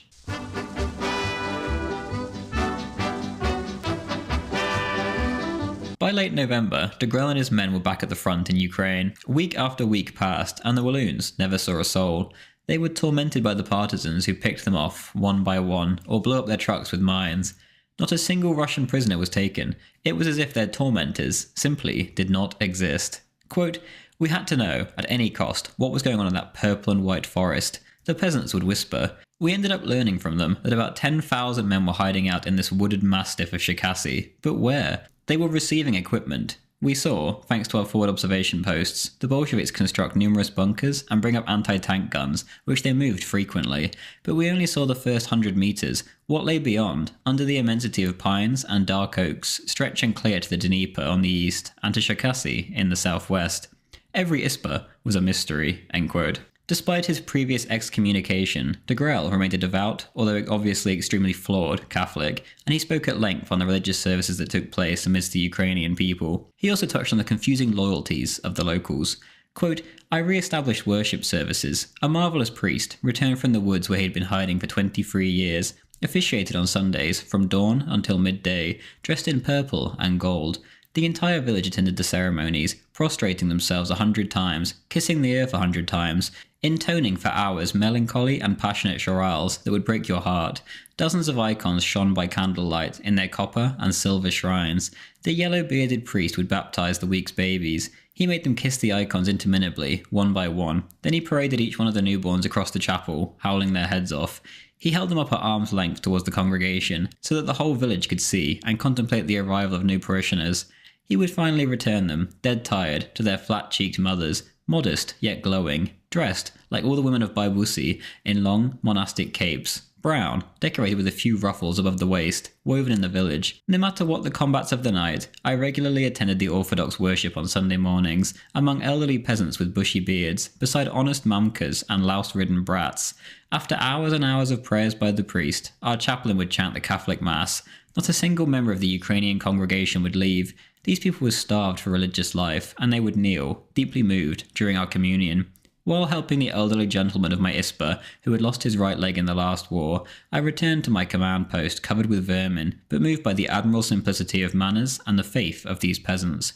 Nevertheless, from the same little houses, every night, the hootings of owls would go forth, directed at the partisans. We couldn't be angry with our villagers for having paternal hearts, but we watched them vigilantly. The naive goodness, quite naturally, overcame all our Western complexities. They loved their compatriots who were shooting at us from the neighbouring outskirts of the forest, but they also bore witness to us personally, who lived in their town and under their roofs, of an equal affection, simple, strong, and sincere. In the evening, when I put on my white coat and crossed my cartridge clips in the Cossack manner, the old mamka would kneel before the icons. At dawn, when I returned from combat, the old folks were waiting for me. I put down my arms, steaming with cold. The old mama would cross herself, cry, touch my garments. I wasn't dead. Poor people, gentle and good, who had to pray at the same time for us, taken in as sons of the house, and for their own children, hiding out across the way, end quote. The next few months consisted of absolutely brutal warfare against partisans and enemy troops alike. It was chaos, draining chaos, and the Walloons were feeling the strain. On Christmas Day of 1943 alone, the Walloons lost 15 men to suicide. On that night, too, dozens of men were found by Degrelle crying their eyes out, lamenting how much they missed home. Even earlier, in 1943, and into the coming months, the Walloons would have a gigantic problem with mass desertions, and many of them were shot by their own men. It should also be noted that in later memoirs, interviews, and at the time, the Germans themselves would categorically state that the Flemish Legion was superior. To quote a staff officer from the 6th SS Panzer Army, quote, the Flemings were by far more reliable than their Wallonian counterparts, end quote. This doesn't take away how bravely the Walloons fought, of course, as that is beyond doubt. The ones that stayed were among the bravest that Europe threw up against the Soviets. Yet, the fact remains that there were huge problems with desertion. Soon enough, the Axis forces in Ukraine were in trouble. Quote, to tell the truth, our position at that point on the Dnieper was untenable. We occupied the tip of a long lance. The Viking Division and the Assault Brigade Wallonia were the only southeast forces still positioned on the Great Ukrainian River. Sooner or later, we were going to be cut off. Upon our arrival in November 1943, it was already evident that we were doomed. At the beginning of January 1944, the truth of this was more overwhelming still, end quote. Hitler himself had stood firm when it came to staying put on the Dnieper, if only for reasons of morale. This position could also be used in future for an offensive towards Kharkov, he reasoned. Hitler's optimism and stubbornness was to prove misplaced this time. The Walloons were forced into attack after attack, where they were torn to pieces. In 1 hour, on one occasion, 125 men were killed or wounded. It was massacre after massacre after massacre. As always, when it came to fighting the Soviets, there was gigantic and disproportionate losses on the Soviet side. But again, as always, there seemed to be an endless supply of bodies from Karelia all the way to Mongolia and beyond to throw into the mix. Soon enough, disaster struck. Quote, "Back at the command post, 2 hours later, a telephone call from the division informed us in one fateful sentence. The Soviet forces have made their junction in the southeast. 11 German divisions, more or less complete, were surrounded. Exactly 1 year after the tragedy on the Volga, a second Stalingrad was beginning." End quote. On the 28th of January, the Walloons, like their German counterparts, were stuck in the Cherkasy pocket, faced with imminent annihilation. Degrelle, however, was anything but a pessimist. This was where the Walloons would make their names in the history books forevermore. "We were beginning to get used to the pocket. Survivors of 100 traps, on the Donets, on the Don, and in the Caucasus, we felt this was scarcely our first crisis. We all wanted to think this encirclement would be just one more adventure. The High Command wouldn't abandon us here. The counterattack would break the Soviet ring for certain." A radio telegram from the celebrated General Hube had in theory settled the business. The telegram was nice and short. "I'm coming." The general came. End quote. Within 2 days, the Germans had eaten away at the ring. 110 tanks and dozens of villages had already fallen. On paper, all that was left was to break through a 9-kilometre wide line of enemy trenches. The next blow that struck, however, was not by the Germans, but by the Soviets. The German tanks were forced to beat a hasty retreat, and that 9 kilometres quickly became 50. The pocket itself was squeezed too. There was still, initially, help at hand, however, as supplies were ferried into the Korsun landing strip that remained in the pocket. About 70 Junkers transport planes would arrive daily with all the essentials and would depart with the wounded. Soon enough, however, there was a thaw and the Russian sludge came through. There would be no more planes, and the men were on their own. The westwards retreat before an attempted breakout was brutal. Of one of the initial retreats, quote, "The night was nothing but an interminable free-for-all, savage, howling, amid the blackness and the raw red of the fires. The long village was evacuated quarter by quarter, hour by hour, only when all the equipment had been hauled to the southern zone. Our telephone communications weren't interrupted for a single minute. We knew with absolute precision how our equipment was being withdrawn. The soldiers fought from Ispa to Ispa, their fury mirrored in their eyes, beset by waves of Mongols who leaped from bushes, hedges, sheds, and even from the filth of the dunghills." End quote. The Soviets were working hard too, and by the 3rd of February, the corridor separating the trapped units from freedom was 80 kilometres wide. The plan was the following, quote, "Momentous decisions have been made. The southern and southeastern sectors would be progressively abandoned. The troops of the eastern sector would then withdraw gradually from east to north. Next, fighting every inch of the way, they would fall back together towards the western end of the pocket, where 11 divisions would gather. German tanks would come up from southwestern Ukraine, outside the pocket, to meet us. Our 11 divisions would rush towards them, risking everything. There was no longer any other way out. Either this desperate attempt would break the encirclement, or we would all die." End quote. Degrelle quickly found himself wounded in the struggle. Quote, "Kneeling in the corner of the Ispa, I shot down every head that showed itself, but my position was too visible. A bullet had wounded me in the finger. Another creased my thigh. Within 10 minutes, a 16-year-old volunteer who had started to shoot beside me took a bullet right in the mouth." End quote. Most of his comrades weren't so lucky. Quote, "My driver, Leopold von Dahle, a hero of the 1914 to 1918 war, rushed into the open terrain, even ahead of the tanks. He was Flemish. A windmill was a familiar sight in his homeland. He was the first to reach one of the black sails and mow down 3 Stalinists with his submachine gun. But a Mongol, hiding close to a buttress at the bottom of the trench, took aim at him, his gun raised. The bullet slammed into him under the jaw and came out at the top of his skull. Incredibly, he still found the strength to reach into his pocket, and like the confirmed Christian he was, grab his rosary. Then he fell dead, his blue eyes wide open, fixed on the large and powerful mill, so like the old mills on the ramparts of Bruges, in the country of Flanders." End quote. All of these acts of heroism, as incredible as they were, barely made a dent. Quote, "Killing the Soviets didn't do any good. They multiplied like woodlice, kept on coming back endlessly, 10 times, 20 times as numerous as we." End quote. The withdrawal went on and on. However, it had to, or they were all doomed. Quote, "The encircled troops were at the end of their strength. There was no more munitions or food. The men were half dead from fatigue. How much longer could we check the thrust of an enemy who knew we were on our knees? Would the tanks from the west muster up enough strength to break through the encirclement and through the incredible mud?" End quote. A secret communication from the staff office of the division to the Walloon Brigade commander gave only 4 to 5% chance of escaping total annihilation. The situation was so desperate that the date for the breakout was moved up. On the 12th of February, the encircled army would attempt its last hurrah, a mad thrust to the southwest. The troops just had to stay put until then. Quote, "It was an endless wait. Almost all the lines were frayed and broken. Could we manage to hold out for 9 hours more, as ordered? Wouldn't our whole bridgehead suddenly crack and fall back in a terrible annihilation? End quote. They truly would get only one shot. Quote, in the beginning, the pocket was as big as Belgium. Now it was smaller than a French department. End quote. The escape was nothing less than a miracle, albeit a bloody one. Degrelle himself was injured when a Soviet tank attacked the Walloon position, and he was hit by a gigantic piece of rubble, which stuck into his stomach. His legs, he notes, still worked, and so on he went. Meanwhile, all around him as men were being mown down at extremely close quarters. The Soviet tanks were even crushing Walloons under their treads. The commander of the Walloons, Lieutenant Colonel Lucien Lippert, fell on the 13th. Degrelle described him as a true Christian knight who lived only for his Catholic faith. He, like the resolute 29-year-old that he was, led his men from the front. It was as he led by example, crossing a dangerous area towards a house, that he lost his life. Quote, Lucien Lippert rushed forward and made it to the door. At that second he gave a terrifying scream, heard everywhere, the superhuman scream of a man whose life is suddenly torn from him. His chest, ravaged by the enormous hole of an explosive bullet, Lucien Lippert fell to his knees like a stone. He placed his hand across his forehead. He still had the extraordinary lucidity to pick up his kepi from the ground and put it back on his head, so as to die fittingly. The Isper, near where he had succumbed, was defended furiously until our tearful soldiers had finished burying him inside.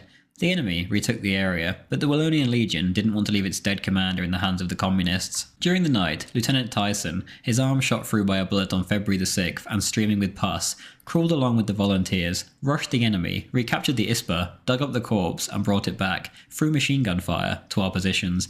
We laid him between some boards.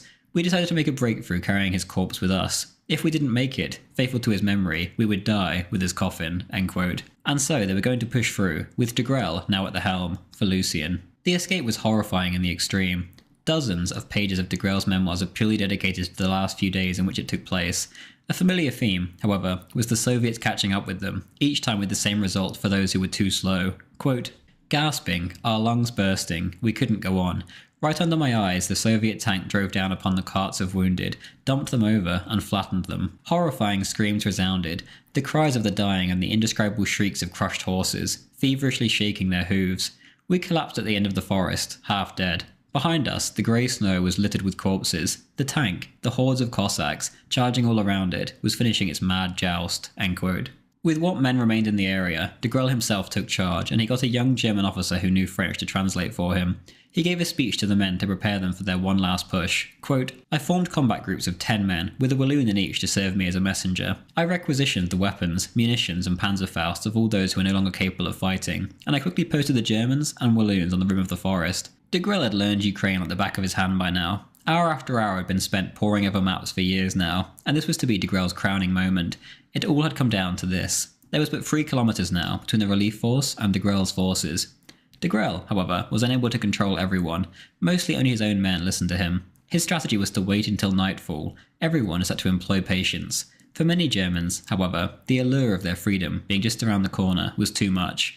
Quote, a grand and terrifying shout resounded, gripping us right to the marrow. Hurrah, Germania, they shouted, rushing forward at breakneck speed. We watched the carnage from the sidelines. Not one man, not a single one, got through.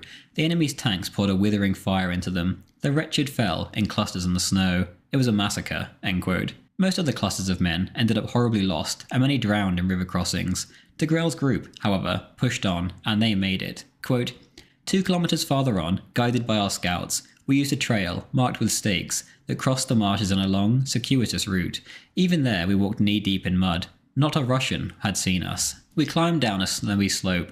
On the other side, an army of water shone in the moonlight. We crossed it one by one on a huge slippery beam.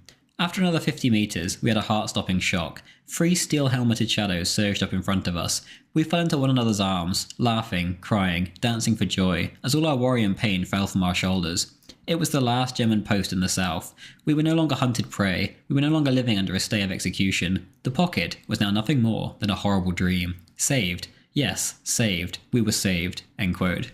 Degrelle's men had made it out just in the nick of time. There was no medicine left, no food, nothing. They had escaped the jaws of death, right at the last second.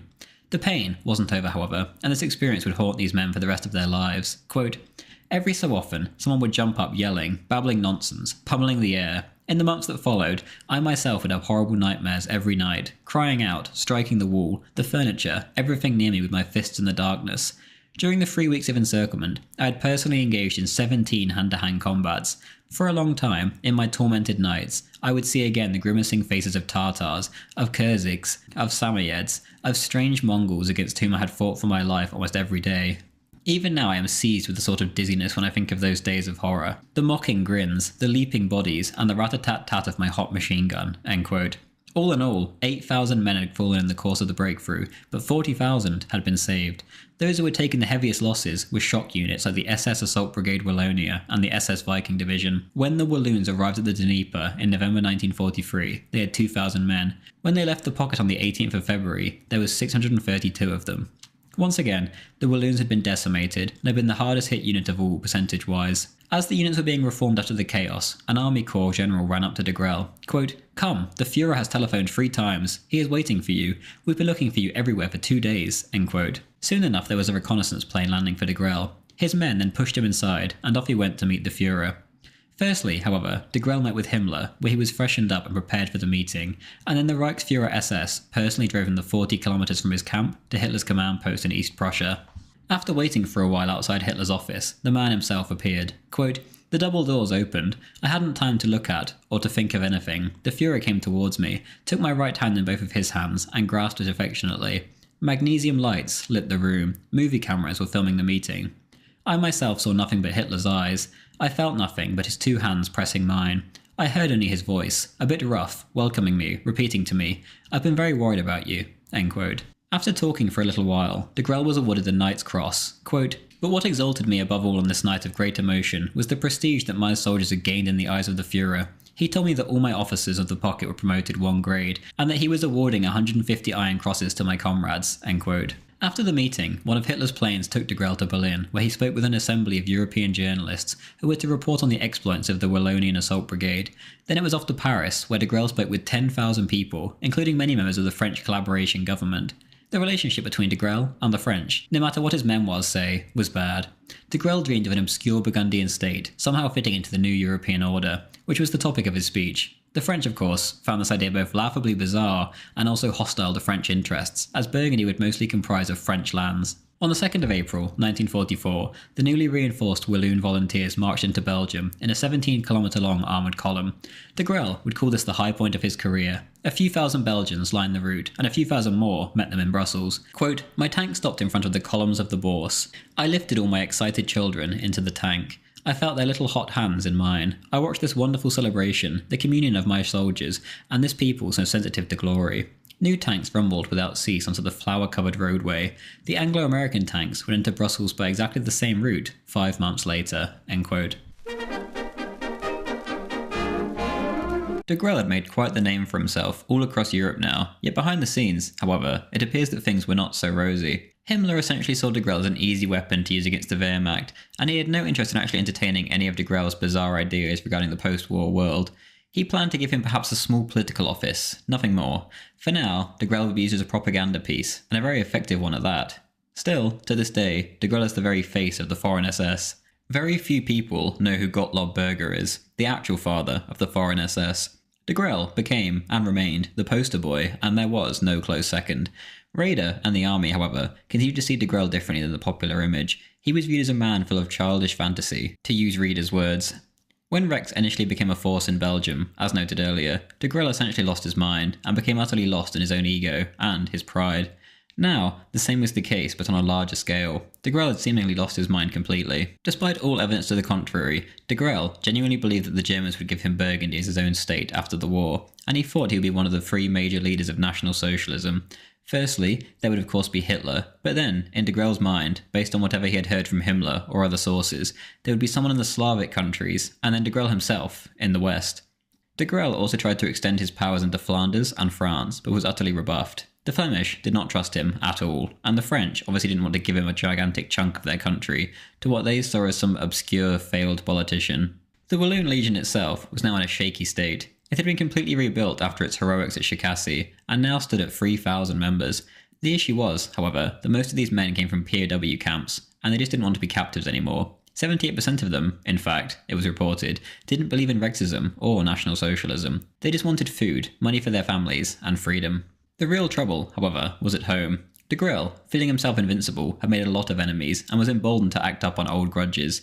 The resistance in Belgium was heating up. Between late May and the start of July in 1944, 37 people had been killed by the resistance. Once the Allies landed on D-Day, however, they too were emboldened. By the end of July, the number was up to 78. Belgium was approaching civil war. Rexist militias would roam around with impunity, essentially shooting anyone they deemed as dangerous, and this resulted in a vicious cycle for them.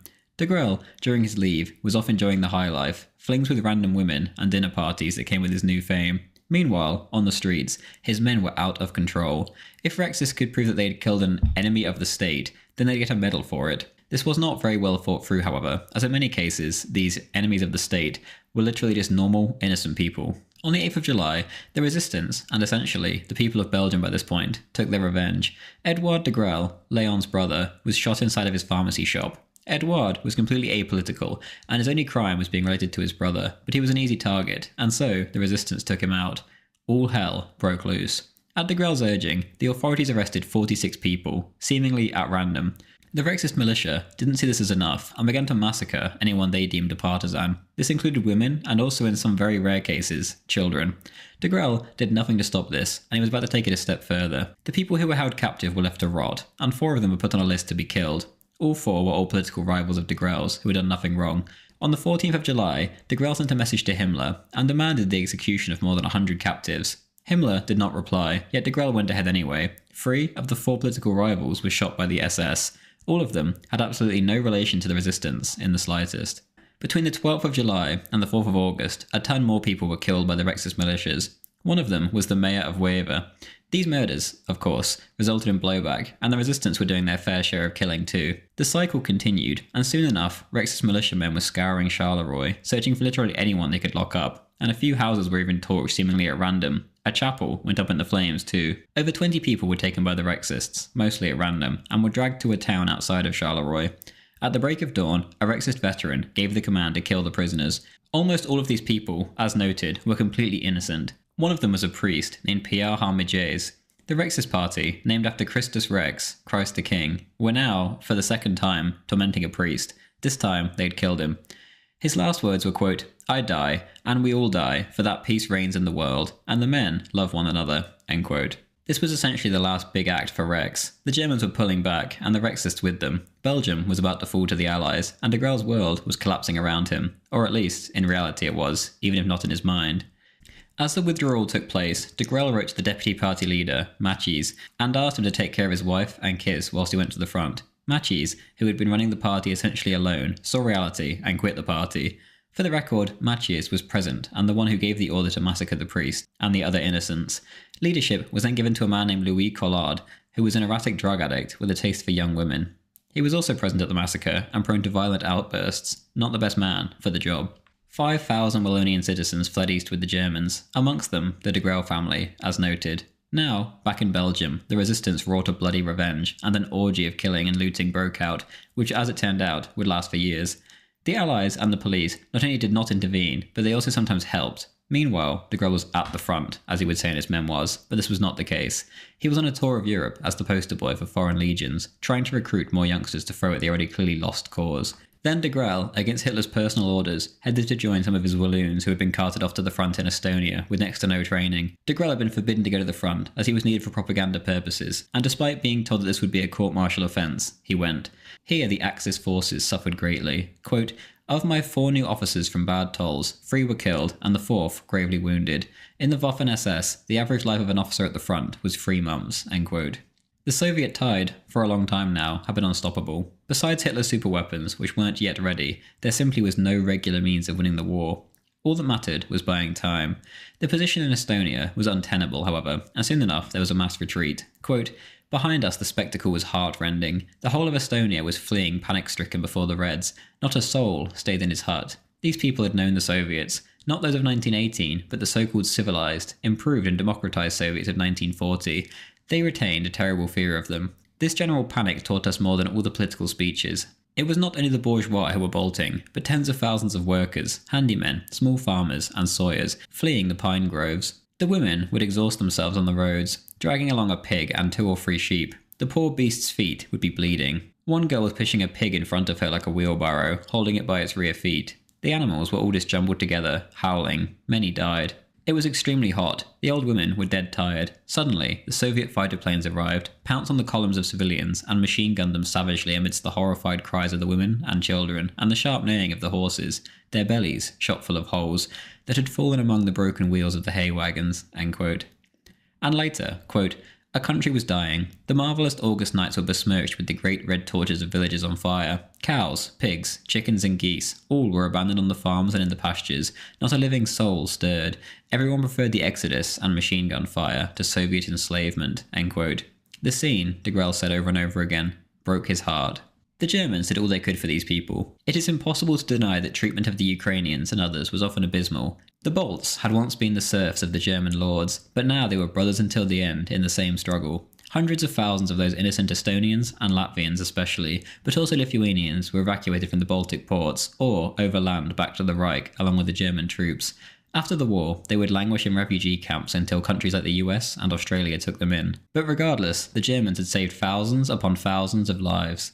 Degrelle and his Walloons tried their best to buy time for the ever-loyal Estonians to escape. Quote, "Morale was very high. I decorated our most valorous wounded right on the ground where they fell. Being hit by explosive bullets that blasted frightful holes in them still did not prevent them from joking and drawing on the cigarette that their buddies put between their lips, outlined in red blood.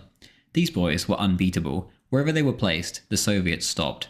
I was deeply moved before their simple and smiling bravery. For if their remarks were funny, it was out of modesty, to make fun of themselves at the very moment they were rising to pure heroism. The communists had to be stopped. They stopped them. They didn't let them by on August the 21st. They didn't let them by on August the 22nd, either.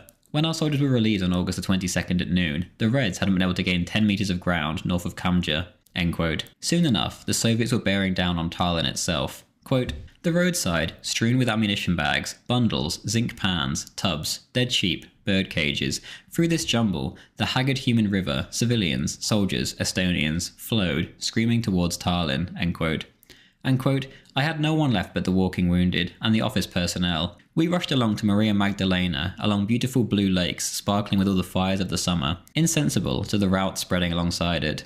I wanted only volunteers. All our brave old comrades of the administrative services came forward.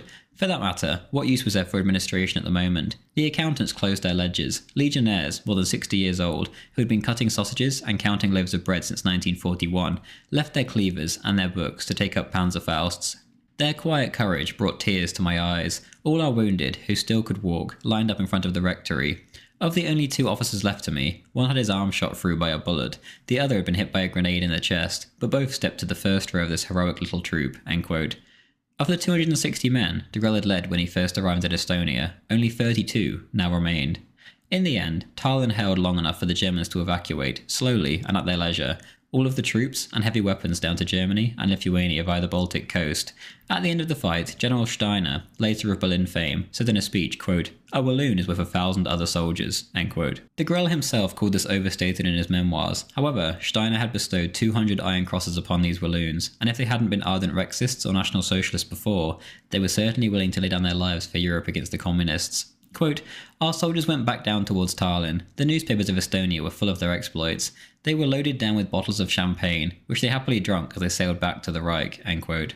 After his Estonian heroics, Degrelle met Hitler for the last time, where he was given one of the highest orders in Germany, the Oak Leaves, as well as the Gold Close Combat Badge, the highest infantry honour which was given to holders of 50 hand-to-hand combat accreditations. The most popular quote to come out of this meeting is the one where Hitler supposedly said, according to Degrelle, quote, "If I had a son, I would want him to be like you." End quote.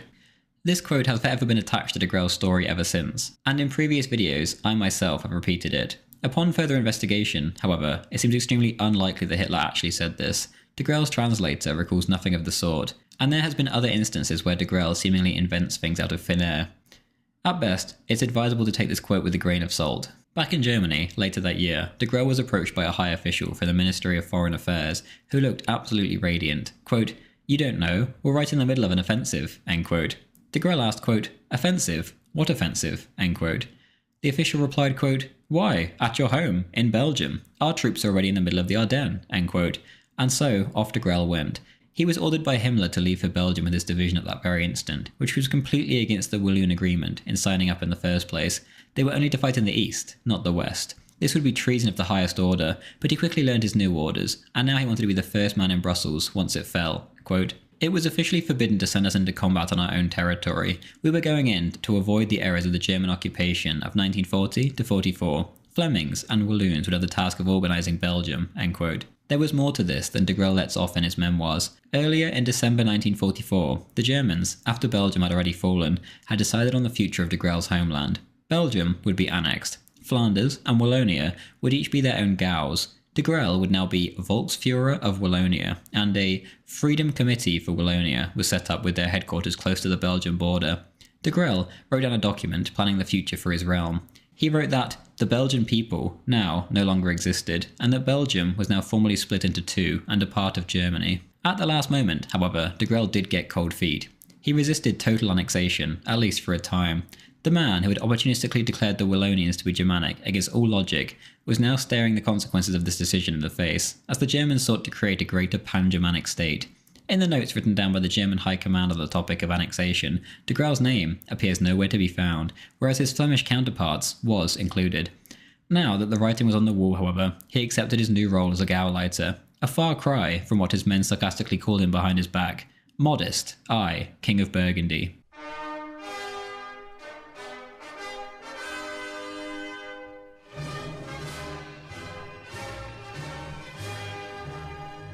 Degrelle rushed along to Sepp Dietrich's command post to follow the Axis advance into Belgium. It all seemed so much like 1940 at first.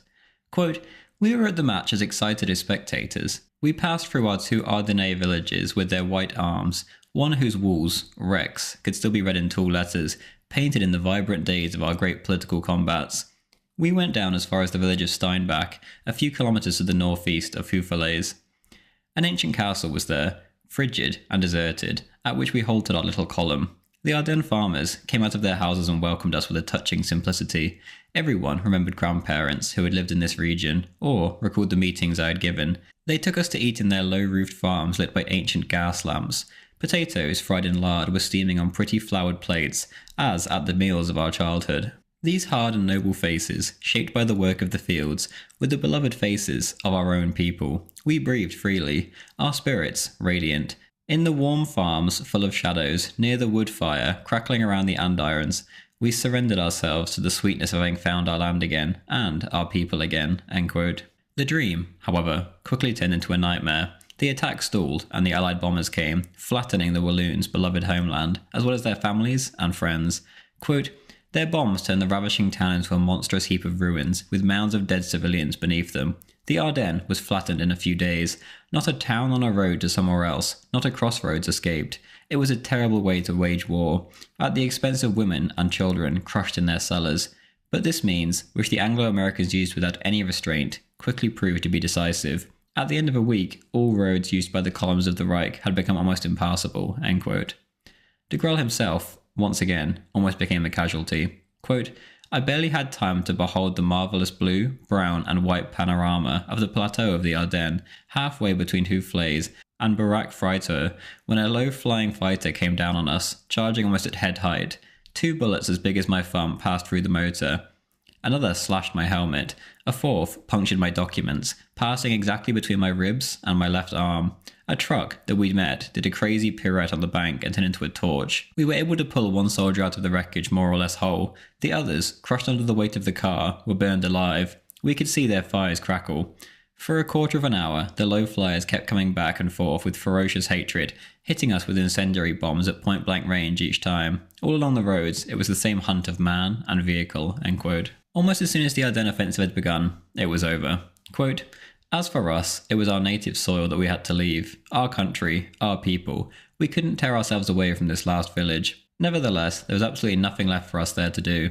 All hope of saving the situation was dead. We wandered around the house in the snow to look at the whitening fields, the smoke rising in the distance from the roofs of the little farms, the slate steeple like the blue steeples of our childhood. We had to make the decision. We kissed the good old Ardennes mother who lodged us. It was the last kiss of our country. We went around one more long pink farmhouse and along the black firs. The border was close. Sons of Europe, we were also the sons of our own little fatherland. Our hearts torn. We closed our eyes so as not to see any more." End quote.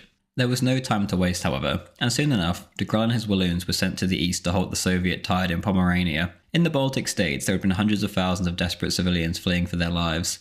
Now, in Germany, there were millions.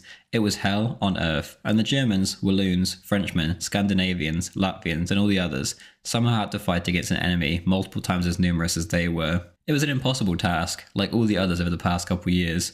On the 30th of March, Rex was officially disbanded. On the 19th of April, Degrelle was told about the disaster that was befalling Berlin, and he drove to the capital to evacuate his Walloons who were stuck there. On the 29th, Degrelle met Thomas Müller, the commander of the Flemish troops fighting in Berlin. Degrelle told him that he wanted to meet Himmler to try to produce a solution for the Berlin situation. He heard Himmler was in the north, and so off he went, eventually arriving at Lübeck. It was here that he heard of the Führer's death. Then he was off to Kalkhorst, where Himmler would be arriving. Degrelle seemingly by now realised that a very unhappy ending might be a possibility, and he asked about getting a plane or submarine to bring him to Sweden or Portugal. He also, strangely, wanted to change his name to Leon Shakassi. On top of this, he demanded that the Germans fund his parents who were currently in Hanover. Only a few days later did Degrelle finally bump into Himmler. Degrelle viewed Himmler as the new Führer, but the reality couldn't have been more different. Here, Himmler promoted Degrelle to SS Brigade Führer and General Major of the SS. This didn't make any sense, however, as Hitler had already fired Himmler from his post as SS leader a week prior, so this is either a Degrelle invention, or Himmler refused to accept that he was no longer in his former role. Himmler advised Degrelle to get to Denmark as Dr. Best, the German governor there, was friendly with the former SS leader. Himmler, displaying emotion for once in his life, supposedly said, quote, "You have been among the faithful, you and your Walloons. You were the last to stay by our side through the fighting and misfortune. One day, Germany will remember," end quote. And then he set off, but not before rolling down his window and saying, quote, "Degrelle, you will be needed one day. Everything will change quickly. Gain yourself 6 months. You must live," end quote. And then he was gone. An hour later, the two caught up again as Degrelle caught up with his entourage. But then, that was it. The two men would never meet again, and Himmler would soon be dead. Degrelle's life, however, would pan out rather differently. Soon enough, Leon and his staff were in Denmark, and here he found some of his men. Quote, "A group of Walloon soldiers who had come by sea were already in Copenhagen. We met one another with great shouts of joy," end quote. The current plan was this. Quote, "We had an understanding with General Pank, the SS commander in Denmark, that as our men arrived they would be sent to Norway, where we would regroup and face events. There, the last anti-communist front was to be found. The 300,000 German soldiers who were massed there were well armed and supplied. They would be able to fight for a long time. Their surrender would be the last and would probably have the benefit of better conditions. I fixed all the details for the transfer of my men. It was understood that the departure of the Walloons for Oslo would begin the next day," end quote. This was pure fantasy, however. The German forces in Denmark surrendered unconditionally, and this left the foreign volunteers in a precarious situation. Partisans were patrolling the streets with machine guns. Suddenly, however, a blue limo appeared and told Degrelle and his staff to get in. They had to put on civilian clothes and leave their weapons behind. This was it, their only way out. Dr. Best had done his very best to get Degrelle out. The limo went from checkpoint to checkpoint, speeding or bluffing their way through, dodging partisans at every turn. Quote, "Our driver, unflappable, drove straight in, made a dazzling turn, scaled a concrete tank trap, and exited the lair with a perfect ease. We passed near the delirious crowd and headed into the neighbouring lanes at full throttle," end quote. Quote, "It was then that my former good luck once more ruled my destiny. Heavy machine gun fire had broken out just that minute. The Danish communists had tried to seize the harbour petroleum depot a few hundred metres away. The Germans had violently resisted with all the weapons at their disposal, including anti-aircraft guns. There was a desperate scramble. Civilians, terrorists and partisan sentinels fled, rushing into the houses. God's second, our automobile raced forwards, crossed the 30 or 40 metres of narrow bridge like an arrow, made a wide curve, came down again, and stopped in front of the gate. We were saved. We were at the entrance to the harbour," end quote. Before Degrelle's eyes, however, a British transport plane landed nearby. The net was closing, and the German fleet, with 20,000 men on board, had no plans to set off for Norway. The commander, however, had other ideas for Degrelle, and he turned to a young commander of a minesweeper and said, quote, No, it will not be said that Germany abandoned you. You're going to break a passage through. I want you to get to Oslo with Degrelle," end quote. Just in the nick of time, they set off. At 10 a.m. on the 7th of May, Degrelle arrived in Oslo. Here, Leon met Dr. Terboven, the German governor of Norway. Degrelle told him about the plan to hold firm in Norway, but the doctor could only shake his head. He spoke of exile in Sweden and Japan for Degrelle, not a last stand in Narvik. Afterwards, Degrelle was invited to meet with the Norwegian Prime Minister, Vidkun Quisling. Quote, "Quisling seemed crushed by fate. We made small talk for half an hour. Terboven had asked me to calm him, which eliminated most subjects of our conversation. He gave the impression of being devoured from within. His face was puffy, his eyes wandered in every direction, his fingers tapped the table. The man felt lost. I was his last visitor. That afternoon he hurried to the Swedish border, was turned back, and returned to Oslo that night, no longer knowing into which fjord to throw himself. He was shot a few months later." End quote. It was here that Degrelle heard the total German capitulation on the radio. Quote, "The troops of the Reich in Scandinavia were treated correctly, repatriated and liberated. The German forces in Crete even obtained the honours of war. They went back to their country armed. But for us, the last foreign volunteers, it was the abyss." End quote. Late that evening, Dr. Terboven met with Degrelle. Quote, "I have asked Sweden to give you asylum. She has refused. A submarine could perhaps have taken you as far as Japan, but the capitulation is absolute. Submarines can no longer leave. At the airport at the foot of the mountain, there is still a private plane. It belongs to Minister Speer. Do you want to take your chances and try to reach Spain tonight?" End quote. Degrelle accepted the kind offer, no matter the risks. At 11 p.m. that evening, a pilot arrived at Degrelle's hotel wearing his German cross in gold. Degrelle and his last officer then got in. Soon enough, they were in the sky. The journey was hectic. The radio crackled and voices appeared asking who they were and what they were doing, and searchlights lit up the sky. Soon enough, Degrelle could see Belgium below him. Quote, the wretchedness of being beaten and seeing one stream die. I gritted my teeth to keep from shedding tears. It was in the night and the wind, pursued by a bitter fate, that I had my last rendezvous with the sky of my homeland." End quote. Soon enough, the Pyrenees were visible. The fuel gauge showed 0, and the engines kept misfiring. It seemed almost certain that they wouldn't make it, despite being ever so close to their goal. Quote, "The plane wanted no more of it and had to come down almost to water level. We were going to die, 20 kilometres from the Iberian coast. We had to shoot the red shipwreck flares. 2 military patrol boats headed towards us, coming from the French coast. What a tragedy, and to think that a searchlight was now blinking in the distance, a Spanish searchlight. It was strange to see the white-capped crests of the waves, and the sea lapping up close beneath us, ready to swallow us up. We still hadn't fallen in. The coast was coming closer, pushing its reefs and rocks toward us, and its green and black peaks, barely detached from the shadows. Suddenly, the pilot stood the plane up vertically, almost turning it completely over, and revving the motor so as to catch the last drops of petrol. Then, he charged over a rocky hill, and with an awful racket, grazed several red roofs. We no longer had the time to think. We had seen a short ribbon of sand in a clearing. The Heinkel, which hadn't lowered its landing gear, slid on its fuselage at 250 kilometers an hour. I saw the right motor explode, glowing like a ball of fire. The machine turned, lunged towards the sea, went into the waves, and crashed. The water flooded into the back cabin and rose up to our waists. I had 5 fractures. On the beach at San Sebastian, the civil guards with black 2-cornered hats rushed back and forth in agitation. Some Spaniards, as naked as Tahitians, swam out to our wretched plane. They pulled us up onto a wing of the 2-engine, then into a launch. An ambulance vessel came alongside. This time, the war was really over. We were alive. God had saved us." End quote.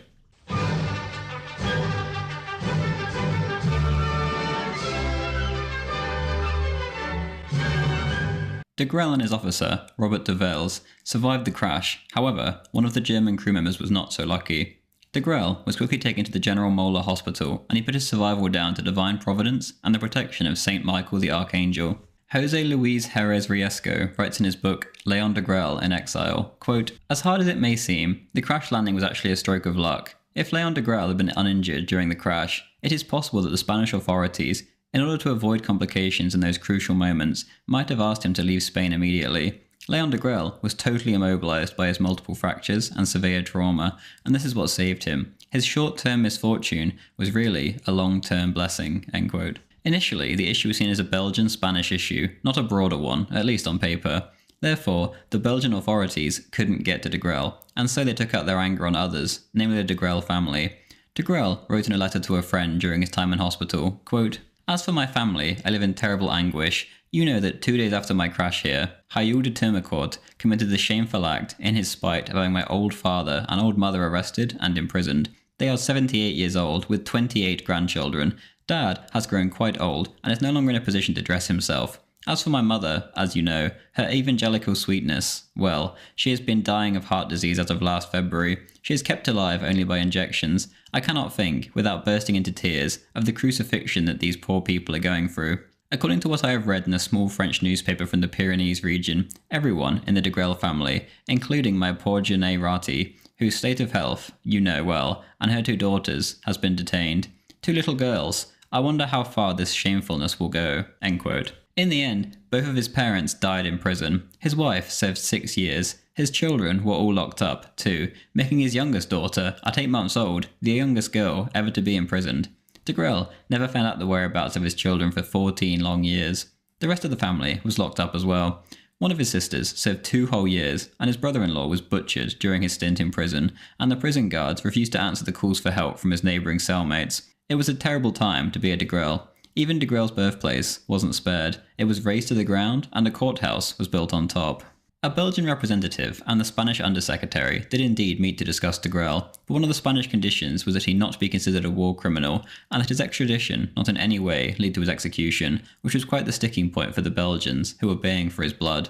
Belgium then tried to bar Spain from joining the UN in an attempt to make them play ball with Degrelle, yet Franco-Spain stood firm, at least for a time. As it turned out, Degrelle was originally meant to return on the same plane as Pierre Laval later on. Degrelle's doctor, however, point-blank refused to allow him to get into the van that was designated to take him there. He said that Degrelle either wouldn't survive or would be murdered on the way. As it turned out, as soon as Laval was back in France, the French went back on their agreement with the Spanish, and the former Vichy leader was swiftly put to death.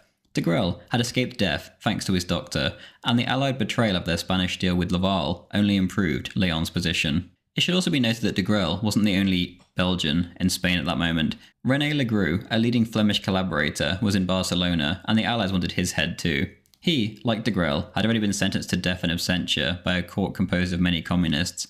Luckily for Legros, however, his case was simpler. With the help of the monks at the monastery of Montserrat, he was able to slip out of the hands of the Spanish authorities and escape to South America, where he was to live in exile until returning to Belgium in the 60s. Meanwhile, as for Degrelle, in July 1945, there was already an attempt by the Belgian authorities, in league with Basque communists, to kidnap him and bring him to the border. The Belgians had reached out to the hospital staff and attempted to bribe them to turn a blind eye to the disappearance of their patient, but luckily for Degrelle, the Spaniards had no intention of screwing him over, and the authorities were informed, and the plan was foiled. In January 1946, there was another attempt, but far better planned. The Belgian Prime Minister had personally approved a plan for Colonel Lovenfoss, Belgium's most decorated resistant, to go and kidnap Degrelle. Spaniards had been paid off to the tune of nothing less than a fortune. Degrelle was to be transferred to another hospital, only for the van to break down, whereupon the Belgian agents, along with their French allies, who had already pre-arranged absolutely everything down to the tiniest detail, were to snatch up Léon and take him to Belgium to be executed. The plan was leaked, and Lovenfoss himself would later publish all the relevant documents. In 1976, 30 years later, Degrelle sent a postcard of his face to Lovenfoss, with the following written on it, quote, "To my dear and glorious friend adversary, Colonel Georges de Lovenfoss, who so magnificently honoured our country, with the friendly talent of a frontline fighter, who, too, fought passionately for his homeland. Kind greetings from Léon Degrelle," end quote. Lovenfoss, too, was full of forgiveness. He would write in his memoirs 6 years later, quote, "I realised that Degrelle had not committed any crimes, and that I would never again do an operation like that. We must leave Degrelle in peace," end quote. He would also publicly talk in support of Degrelle and reaffirm his stance over and over again. Degrelle had done no wrong and must be left alone, he said. He also praised Degrelle's valour and courage, quote, "30 years later, I am happy that the mission failed," end quote. Degrelle had the same effect on the first interviewer who was allowed to come and see him in hospital. He had served as a captain during the Second World War, and yet after the interview he was seen pacing up and down, shaking his head and stated, quote, "What a pity that Degrelle did not fight on our side," end quote. To this interviewer, Degrelle handed a signed proposal which was titled, "I offer my head," exclaims SS officer Léon Degrelle, "statements to our special envoy on the last moments of Nazi Germany," and it laid out the basic conditions for his voluntary surrender. 1. Total amnesty to his soldiers and officers of the Eastern Front. Degrelle said that he alone assumed full responsibility for their perceived errors. 2. An impartial hearing with Allied observers and with the radio and press in attendance so that the whole country could fairly hear the trial. And lastly, quote, "Finally, a soldier's request. I ask to appear and die, if necessary, wearing my glorious uniform with the Belgian insignia with which I fought on the front, and wearing my decorations won in combat. My soldiers died like this. I want to fight and fall exactly as they did," end quote. Needless to say, the Belgian government, with a gigantic proportion of communists and socialists in it, had no intention of taking Degrelle up on these terms. As for the interviewer, 36 years later, Degrelle sent him a postcard too. Quote, "To my dear and admirable friend on the other bank, Robert Francot, in memory, unforgettable memory, of his visit to me in the military hospital of San Sebastian, where I discovered the generosity of his heart. With faithful affection, Leon Degrelle." End quote.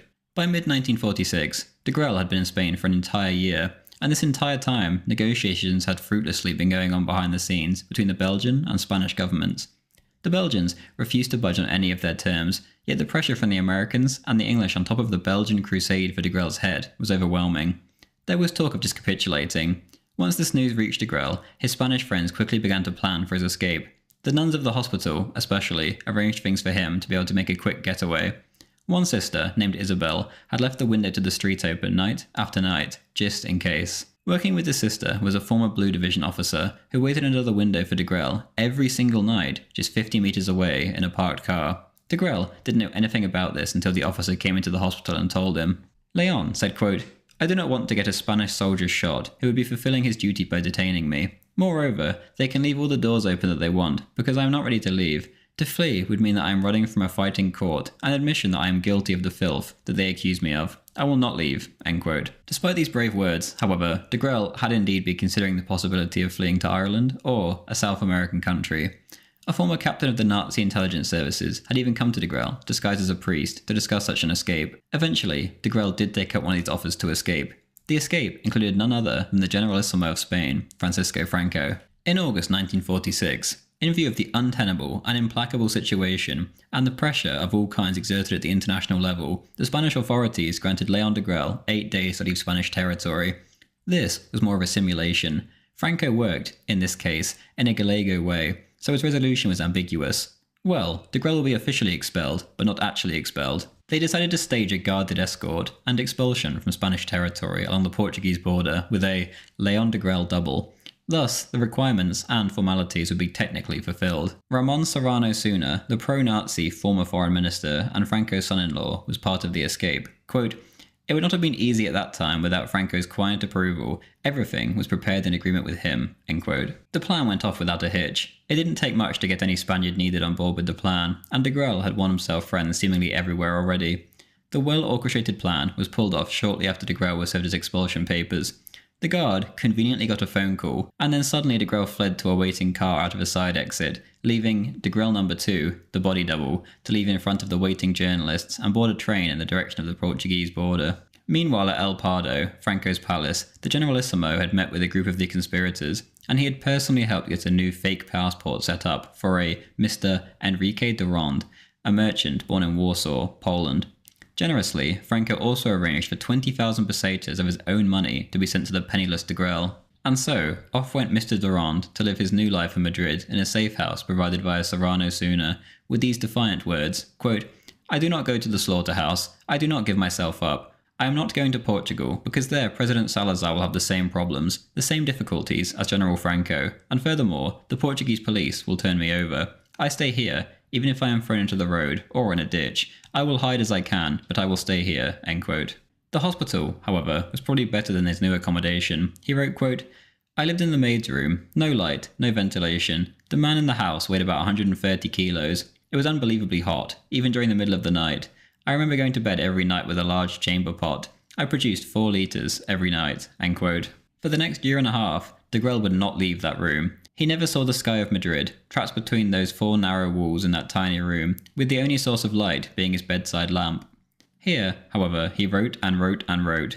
It was also here that he learned, via the Madrid daily newspaper, of the tragic death of his parents in the Belgian jail where they had been thrown away and forgotten. He wrote in a letter which was to be secretly given to his sister regarding their mother's death, quote, "What a pain, what a heartbreaking pain this new misfortune. Mother is dead. I find myself here in my black hole, shedding all my tears. She has died without me being able to give her my love for the last time. She has died, overwhelmed by all the evils my life has brought upon those who loved me. Ah, what a torment it is to think about this terrible blow that father's latest arrest brought to mother, guilty only of having given me life. To have loved my parents so much, and finally to see it come to this, that mother died because of me, that father suffers cruelly because of me, nothing can quiet my grief. I feel like I will carry this burden in my heart until death." End quote. It was a rough year and a half for Degrelle. As noted, he had no idea where his children or his wife were either.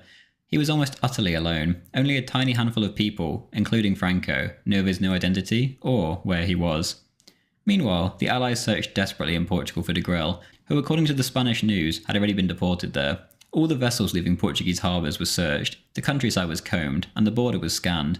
There was no sign of him. Leon Degrelle had slipped their grasp. The Spaniards, meanwhile, wiped their hands of the matter, much to the annoyance of the English ambassador. Quote, "Far from having left Spain, he's either escaped or has been hidden by some friends.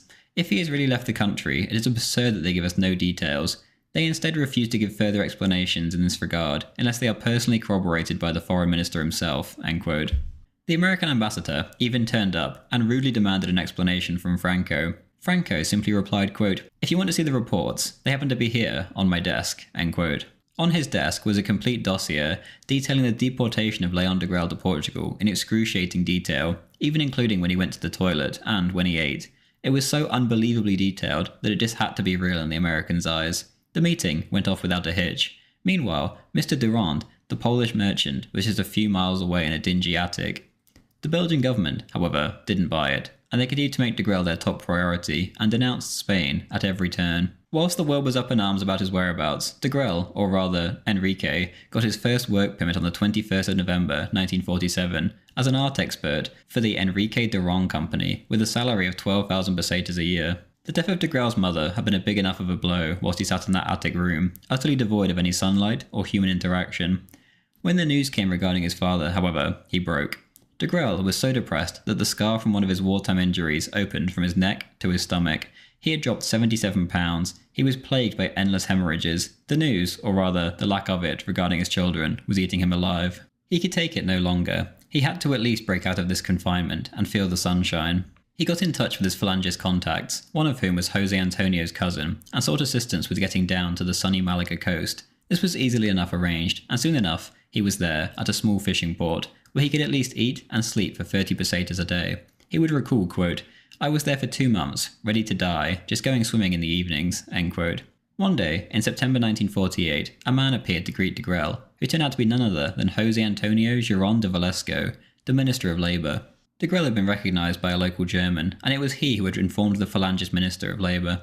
Upon seeing Degrelle's condition, Jose swiftly had him taken to an expert Falangist surgeon in Madrid who saw to his needs. Clearly it worked wonders, as Degrelle was later often heard to say, quote, "Girón saved my life." End quote. In early 1949, Degrelle headed south and met with Robert Duwels, his faithful Wallonian companion from the flight. Here, Robert had been able to lead a decent life with his family. Degrelle was welcomed in with open arms and loved Robert's children deeply and treated them as his own. Leon could not stay in such an obvious location forever, of course, and soon enough a more long-term location was found for him by his Spanish contacts. It was a farmhouse in Majalima, Laura del Rio, that Degrelle would spend the next 5.5 years of his life in, finally able to relax and recover from his laundry list of injuries in the healthy mountain air. This was Degrelle's new dawn, and he truly turned a corner in his life. Never again would he reach such lows as he reached in those first few years in Spain.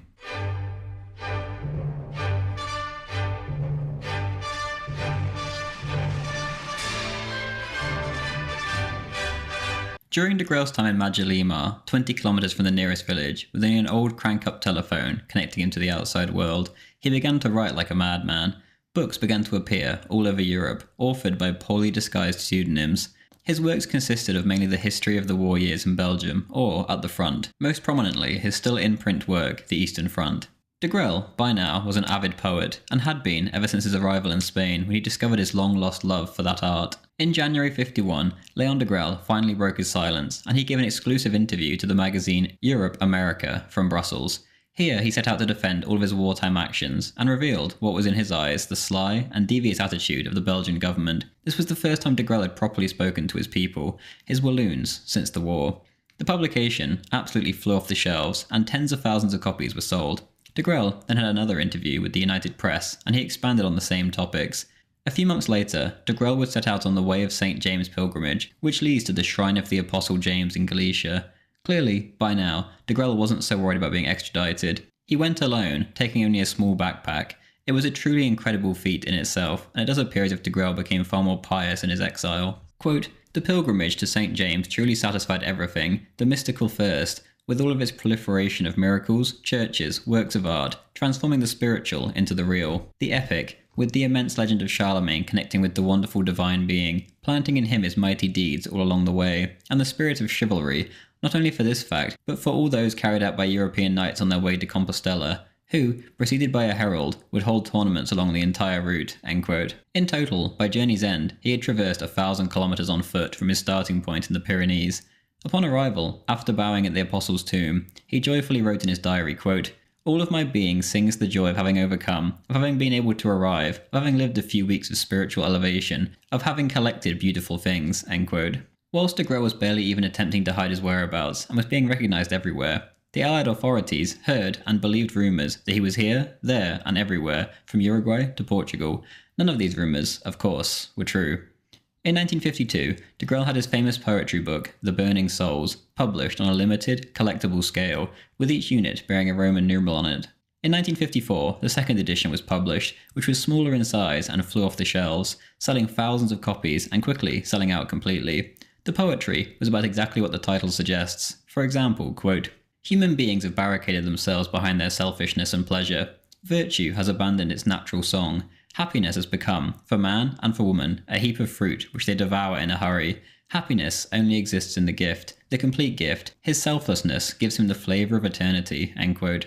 And later in the book, quote, "The money, the honours, the mess of bodies, the eagerness to seize an earthly happiness, which leaks between the fingers and always escapes, has made of the human herd a pitiful horde, ruining itself, tearing itself apart to find a liberation which does not exist. This baseness has poured out from the limited circles of the elites into the extended circles of the masses, tossing them about on waves of infinite desire, ambition, and pseudo-pleasures, which are just caricatures of joy. There is great hatred between men, between classes, between peoples. Everyone is bent on the pursuit of material goods, which ultimately avail nothing. All abandon the goods, proffered to all, of the moral universe and the eternity of the soul." End quote. The reconquest. The world is more and more preoccupied with banal, material, or simply animal joys. It maintains itself only by the principle of maximizing material wealth.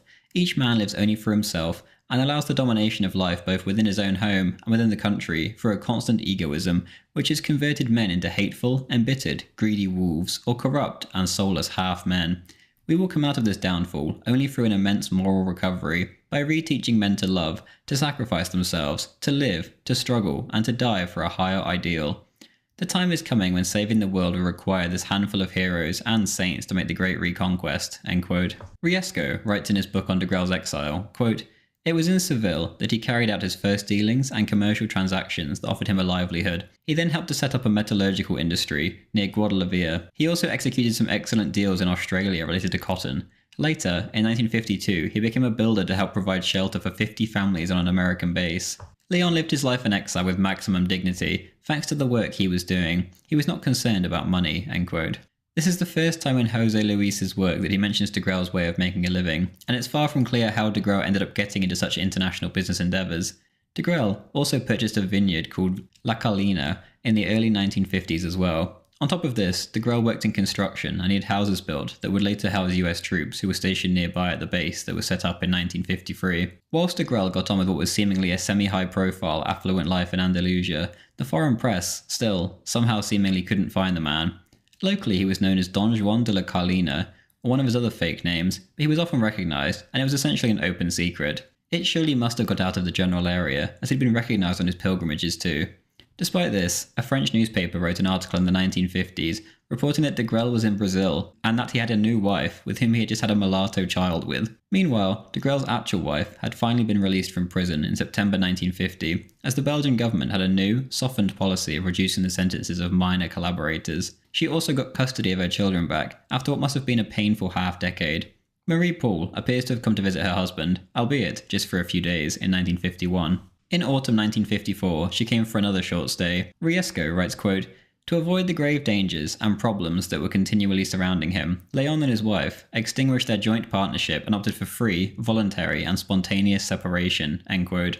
That same year, Degrelle gave an interview to a Phalangist magazine in which he said, quote, "The greatness of the virtues tempered in pain and sacrifice was never in vain, which is worth more than hatred or death. Sooner or later, they will shine, just as the sun that arises from the depths of night. In the future, rehabilitation will not suffice.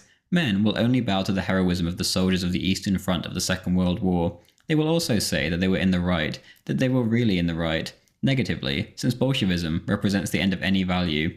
Positively, because the united Europe for which they fought was the only, perhaps the last, chance of survival for a wonderful old continent." End quote. Degrelle, much like Mosley and others believed, thought that Europe should unite in some form or another. In the interview, he touched on the topic, quote, "Yes, let us add Christian Europe. The time of nationalism has passed. As in the Renaissance, it passed from the province to the nation. The love of the homeland will be preserved, increased even, by joining it to a great common spiritual mission. But the normal and human union of Europe will be achieved. If we want to survive, we need to do so without hindrance. The current mistake lies in wanting to build that unity on economic material and materialistic interests." End quote. In December 1954, Spanish press agencies reported that Leon Degrelle had attended a ceremony in Madrid in honor of veterans of the Spanish Blue Division who had served on the Eastern Front. This turned out to be true, and it was his first public appearance since he left the General Moeller Hospital in 1946. A few days earlier, he had also been officially adopted by an old woman in his village, so he could obtain Spanish citizenship, since he was currently, officially, stateless. This, predictably, caused an absolute media firestorm, but the Spanish just denied that Degrelle even attended the event, despite photographs showing the opposite. Shortly afterwards, Degrelle had an interview with the United Press Agency to discuss the drama.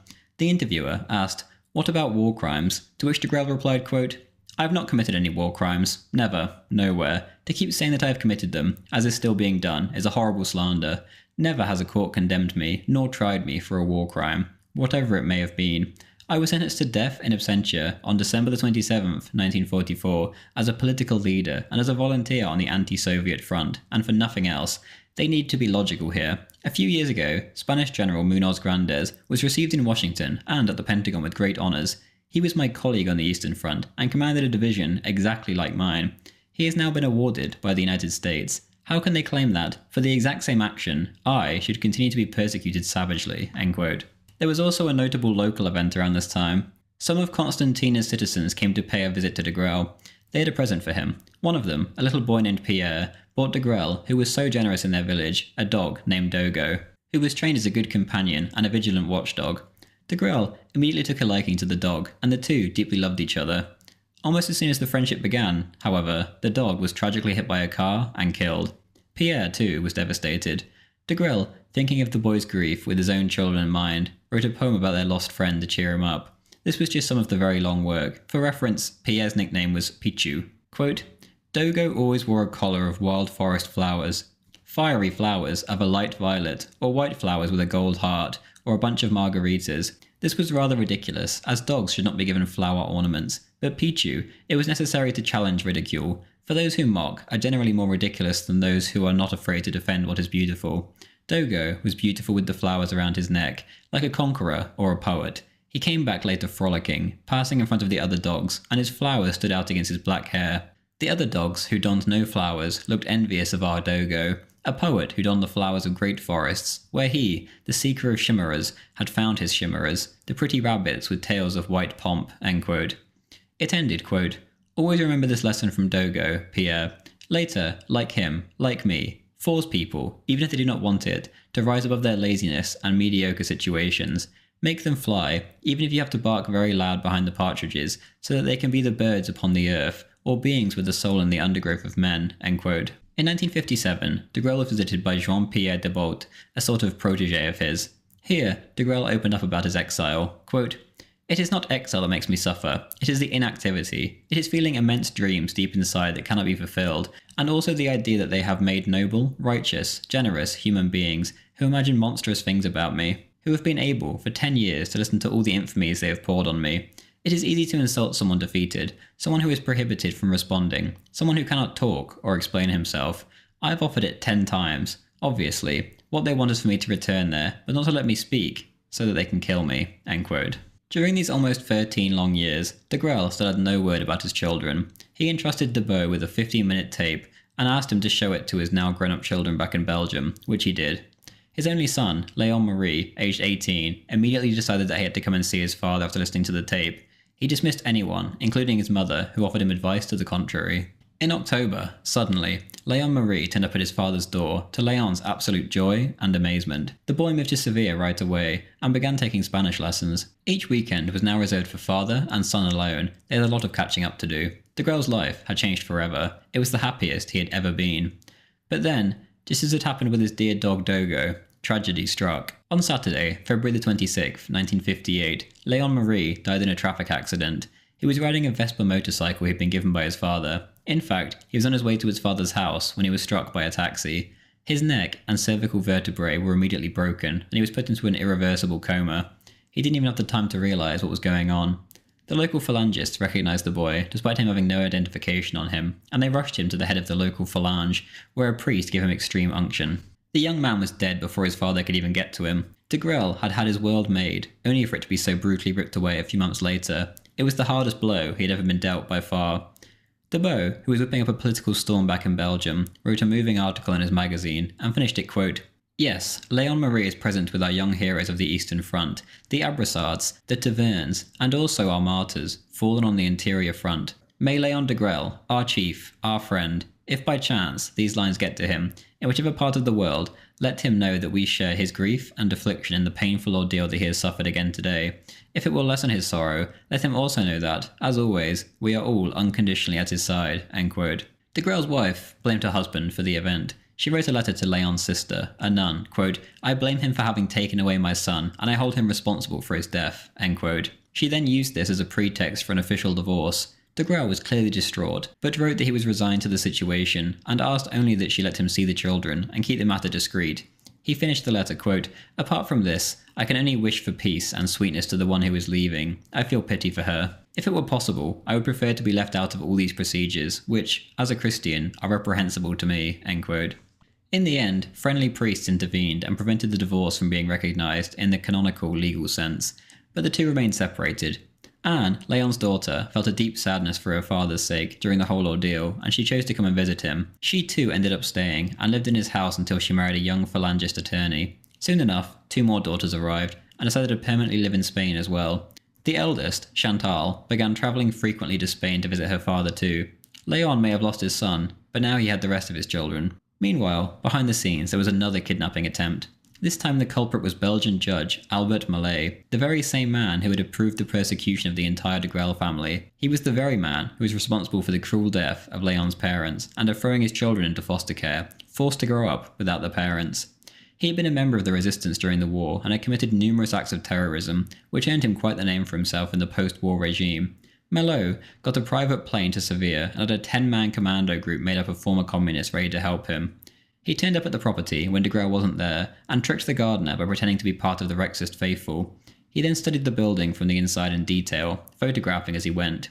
He even attended mass with Degrelle, sitting just a few pews behind him. Once everything was prepared, Malot went to meet the secretary of the Belgian embassy in Madrid and got him up to speed, telling him that it would take place imminently. This information was sent back to Belgium, where it was decided that such a mission would be imprudent, as Degrelle could bring all sorts of information to light about Belgian politicians, which would cause absolute chaos. Information was rushed back to Malot, and he was told to call the whole thing off immediately. Malot remarked later, quote, "I was quite surprised to be told that the Belgian government did not wish to see Degrelle returned." End quote. In March 1959, Senator Moulin of Belgium remarked in a speech in Parliament that Degrelle, quote, "was an untouchable man." End quote. The Belgian government wanted legal extradition so they could quickly take him and kill him. If there was any big drama, or if he were allowed to talk, then it would mean political disaster.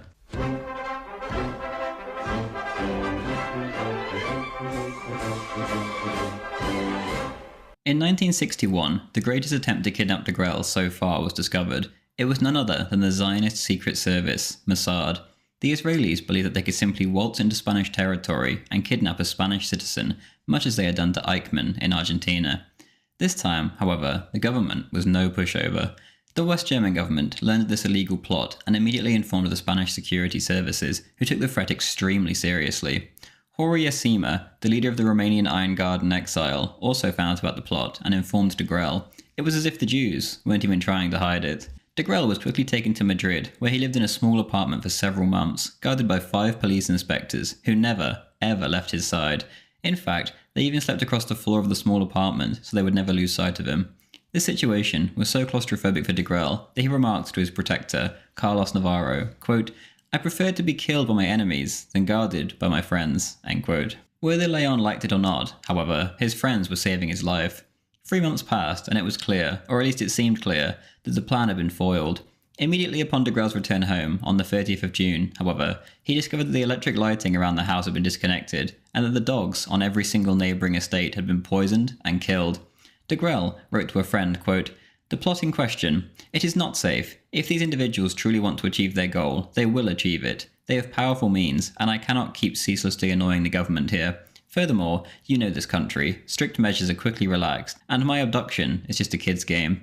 Simply put, all I can tell you is that if the operation is carried out one day, they will not find me alive."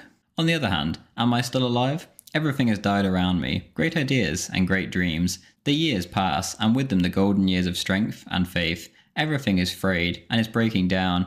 I am like the dead man who has been left with his eyes open in the coffin. From time to time, a hopeful breeze blows in, refreshes the atmosphere, and puts me into action. But our time now is no more than jumping from miscarriage to miscarriage, like a woman who can give no more of herself. The great masses are brutalized by the enormous forces of the beasts and the corruption that dominates everything. How do you blow all this up? I would certainly jump for joy if there were still a possibility of rebuilding a great Europe, but my hamstrings would be numb before the chance to jump ever came. If this possibility can still be given to a world that does not deserve it. In short, Michelangelo used mud, not to honour clay, but to create beauty, and the eternal man is made of mud that can serve the worst today, or the best if the time of destiny comes again." End quote. The recipient of this letter, Francois Janot, had overheard a group of Jews in a Swiss restaurant discussing their plans for Degrelle. The man dominating the conversation was V. Helbert Alboudi Siedevans, formerly Dubensky, the Deputy Director General for Security in Israel. Here he spoke about how the capture and harsh torture of Leon Degrelle would lead to all sorts of important information. Most important in their list of goals was the location of Martin Bormann, who was of course already dead, but the Jews refused to believe this. The plan was to simply overpower Degrelle and drag him to a ship in a Mediterranean port. Upon hearing this, Janot rushed to the airport and took the first plane to Madrid. The Jewish team arrived in Spain armed with sophisticated and deadly weapons as well as gigantic funding. The American magazine, Look, which was massively funded by Jewish capital, had already paid $100,000 for the exclusive. Other sources racked up millions, if not tens of millions of dollars to be put towards this mission. The Israelis were out for blood. The Jews, however, had been far too bold, far too prideful. They thought they were above the law, even untouchable. This simply would not fly in Spain. At a customs booth, a civil guard immediately spotted the forged US passport and had the car searched. Quote, "During the registered search between the roof and the upholstery, they found an arsenal of pistols, 3 submachine guns, very strong nylon strings, steel shackles, bottles of chloroform and narcotics, a map of Andalusia with a target on the town of Constantina, and even a detailed plan of Degrelle's house." End quote. Alboudi was then interrogated and immediately broke, confessing everything on the spot, and began to have a mental breakdown. He named all of his accomplices, and even gave every single detail of the plan, including the getaway ship. Oddly, in Alboudi's luggage, the civil guards found 3 pairs of ladies' underwear. 6 million pesetas were also seized, which were to be used to fund the operation and to pay off communist accomplices in Sevilla and around Constantina. Alboudi and one of his accomplices, who also got caught, named Feinson, were found guilty by the Spaniards and sentenced to 6 and 9 years in prison respectively. After a few years, however, international pressure and friends in high places managed to secure the criminals' freedom. Feinson in 1963 and Alboudi in 1965. Part of their release terms was that they never speak to each other again, which they obviously broke almost immediately afterwards, as they collaborated on a book together named The Avengers, which was published in 1968. This wasn't the only Jewish plot that decade. On another occasion, a new Jewish expedition set off from Antwerp, but suddenly a Jewish lady showed up at Degrelle's sister's house. Quote, "Madame, I have finally been able to find your address. Your brother Leon saved my life during the war. I would like to thank you for that. He is going to be kidnapped in Spain, and I have come to warn you. The team will disembark in Bilbao." End quote. The ship carrying the attackers was apprehended immediately when they docked, and they were all arrested. In 1962, Degrelle was offered safety at the house of an American colonel. One night, Degrelle and a colonel were awoken by frantic barks from the huge guard dog. A man was seen hiding right next to the bedroom window, and another was scaling the fence next to the colonel's tennis court. The American then began firing his weapons wildly at these kidnappers, but didn't hit anything. For the 3rd time in just 2 years, Leon Degrelle had cheated death. It was, however, time to move on. In 1963, Degrelle moved to his new destination of Terra Blanca de Sol in Malaga. Here he would remain for the next 25 years in a single house known as La Cabana, or cottage in English. Notable visitors included none other than the last Führer of Germany, Admiral Karl Dönitz, as well as Otto Skorzeny and the well-known French film star Alain Delon, who met Degrelle in Spain during the filming of the smash hit movie Zorro. An infamous photo was taken of the two of them, and it quickly spread around the world. Leon commented, quote, "Delon comes to visit me. Sometimes I receive him at home, and other times he invites me to the set to watch the scenes that he is playing in. Does this mean that he is a Rexist? Certainly not, but he is one of the characters who arouses the passions of those who have nothing to do with the battles of the Forum." End quote. In the same year that Degrelle moved into his new abode, he also visited and stayed at the monastery of the Holy Cross of the Valley of the Fallen. The Valley of the Fallen itself, a commemoration to those who fell on both sides during the Spanish Civil War, had only been completed a few years prior. Here, Degrelle would stand in front of the tomb of his fallen friend, Jose Antonio Primo de Rivera. Riesco writes, quote, "He spent several days in meditation and prayer, leading a contemplative life, serene, austere, monastic, occupying a cell and attending all the religious services, and prayers dictated by the monastic rule. He took part in the Eucharist. He wrote pages of meditation on his faith. He kept a private diary, where he reflected upon the singing and psalmody in voice, without musical accompaniment, which formed solemn Gregorian chant. He found a relief from his fatigue, and struggled in the oasis of his deep and sincere religiosity. Living next to the tomb that houses the mortal remains of his admired comrade, Jose Antonio, the founding initiator of the Spanish Phalange." End quote. From then on, whenever Leon visited Madrid, he would go to the Valley of the Fallen to pay his respects to all who had fallen, but more specifically to Jose Antonio, and then, later, Francisco Franco too. Meanwhile, back in Belgium, 20 years had passed since Degrelle had been sentenced to death in absentia. Legally, this should have meant that Leon could return home, and indeed, this was what the former Rexist leader wanted so desperately. To avoid this, the Belgian government cobbled together a law known as the Lex Degrelliana, which added a 10-year extension. This was bizarre and completely unheard of, but regardless, bizarre or not, it was put together purely for Degrelle. During the debate that took place on this topic in Parliament, 3 women in the gallery shot to their feet and shouted loudly, "It is time for Degrelle to return," which caused a huge stir. The 3 women were quickly booted out of the premises on the orders of Chairman Van Acker. One of the women was given 15 days in solitary confinement for that one sentence. The law was passed by 148 to 5. In July 1965, and what was now becoming a familiar trend, there was yet another kidnapping attempt, this time masterminded by none other than General Charles de Gaulle.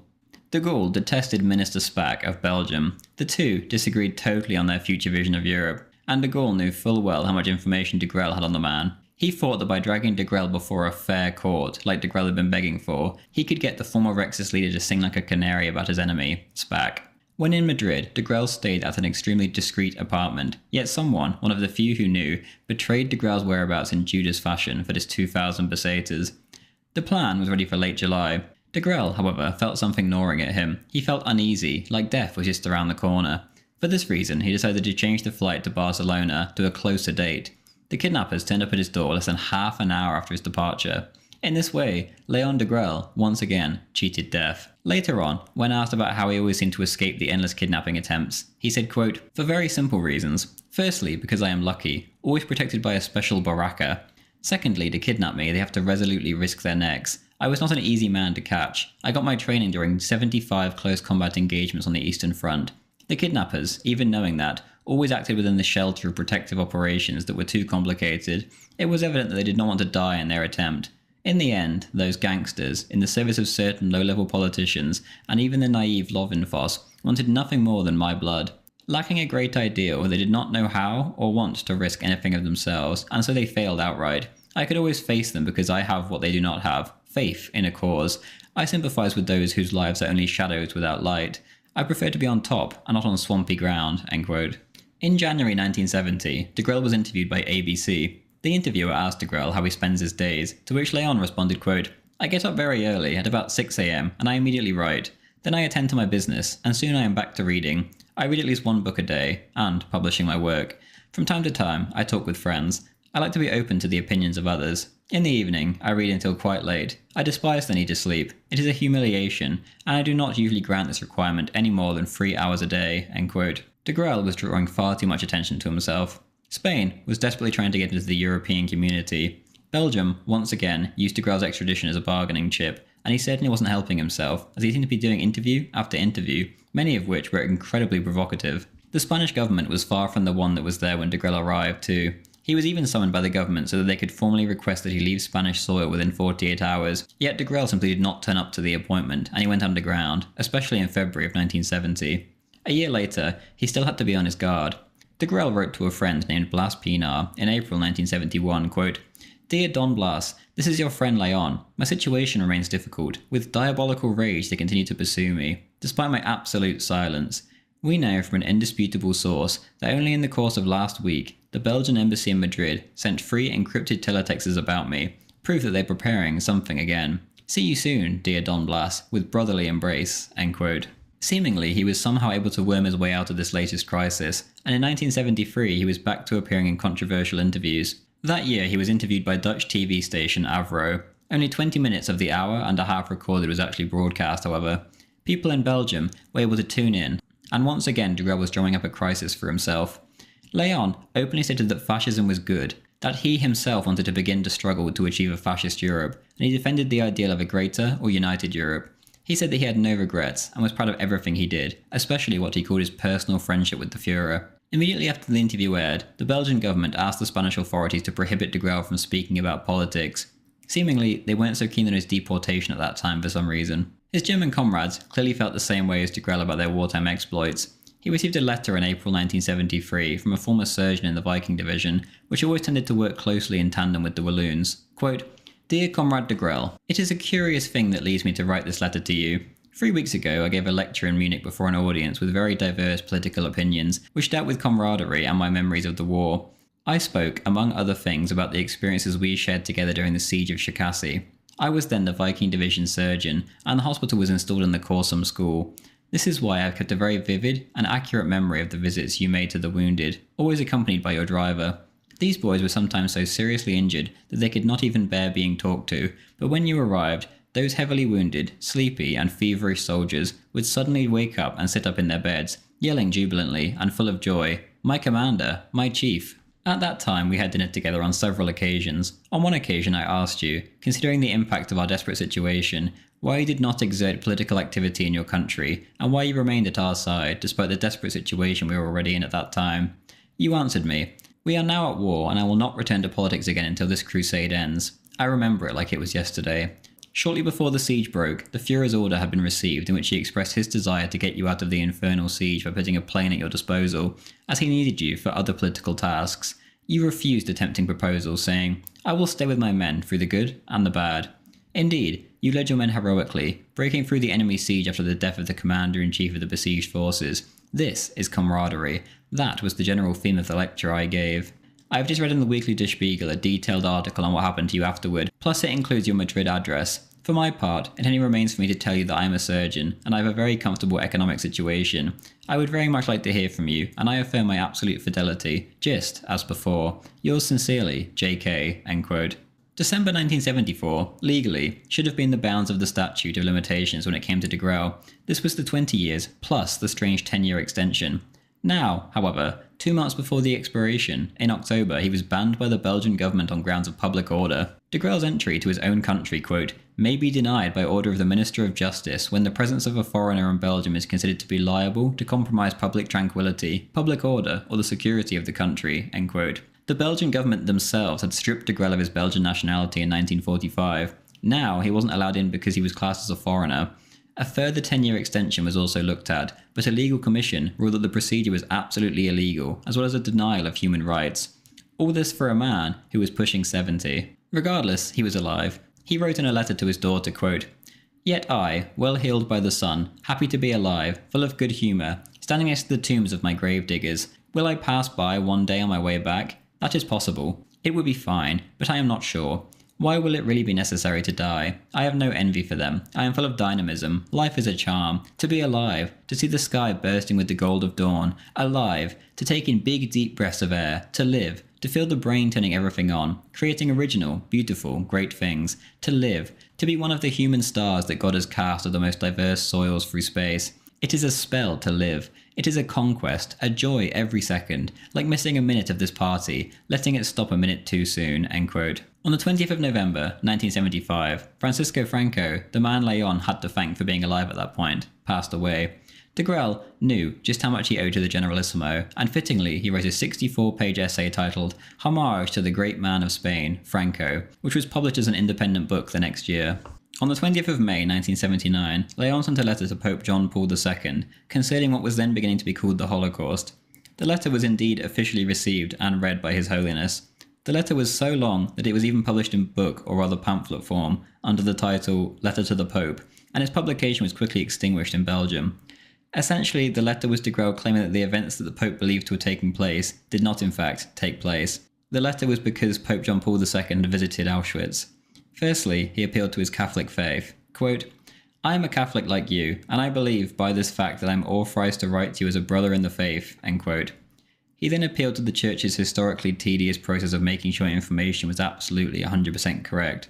Quote, "The Church is always much better informed than anyone else. Through 2,000 years of circumspection, she has always avoided hasty positions, and has always preferred to judge on proven facts with calm, after time has separated the wheat from the tares, fury and passions. The Church always distinguished herself by extreme restraint throughout the Second World War. She always carefully kept herself from spreading crazy speculations that ran rampant then. Countless lies with increasingly stubborn anger have been repeated in thousands of books. They've been republished in colour, in apocalyptic movies that furiously flog not only the truth and likelihood, but even common sense, the most elementary arithmetic, and even the facts themselves.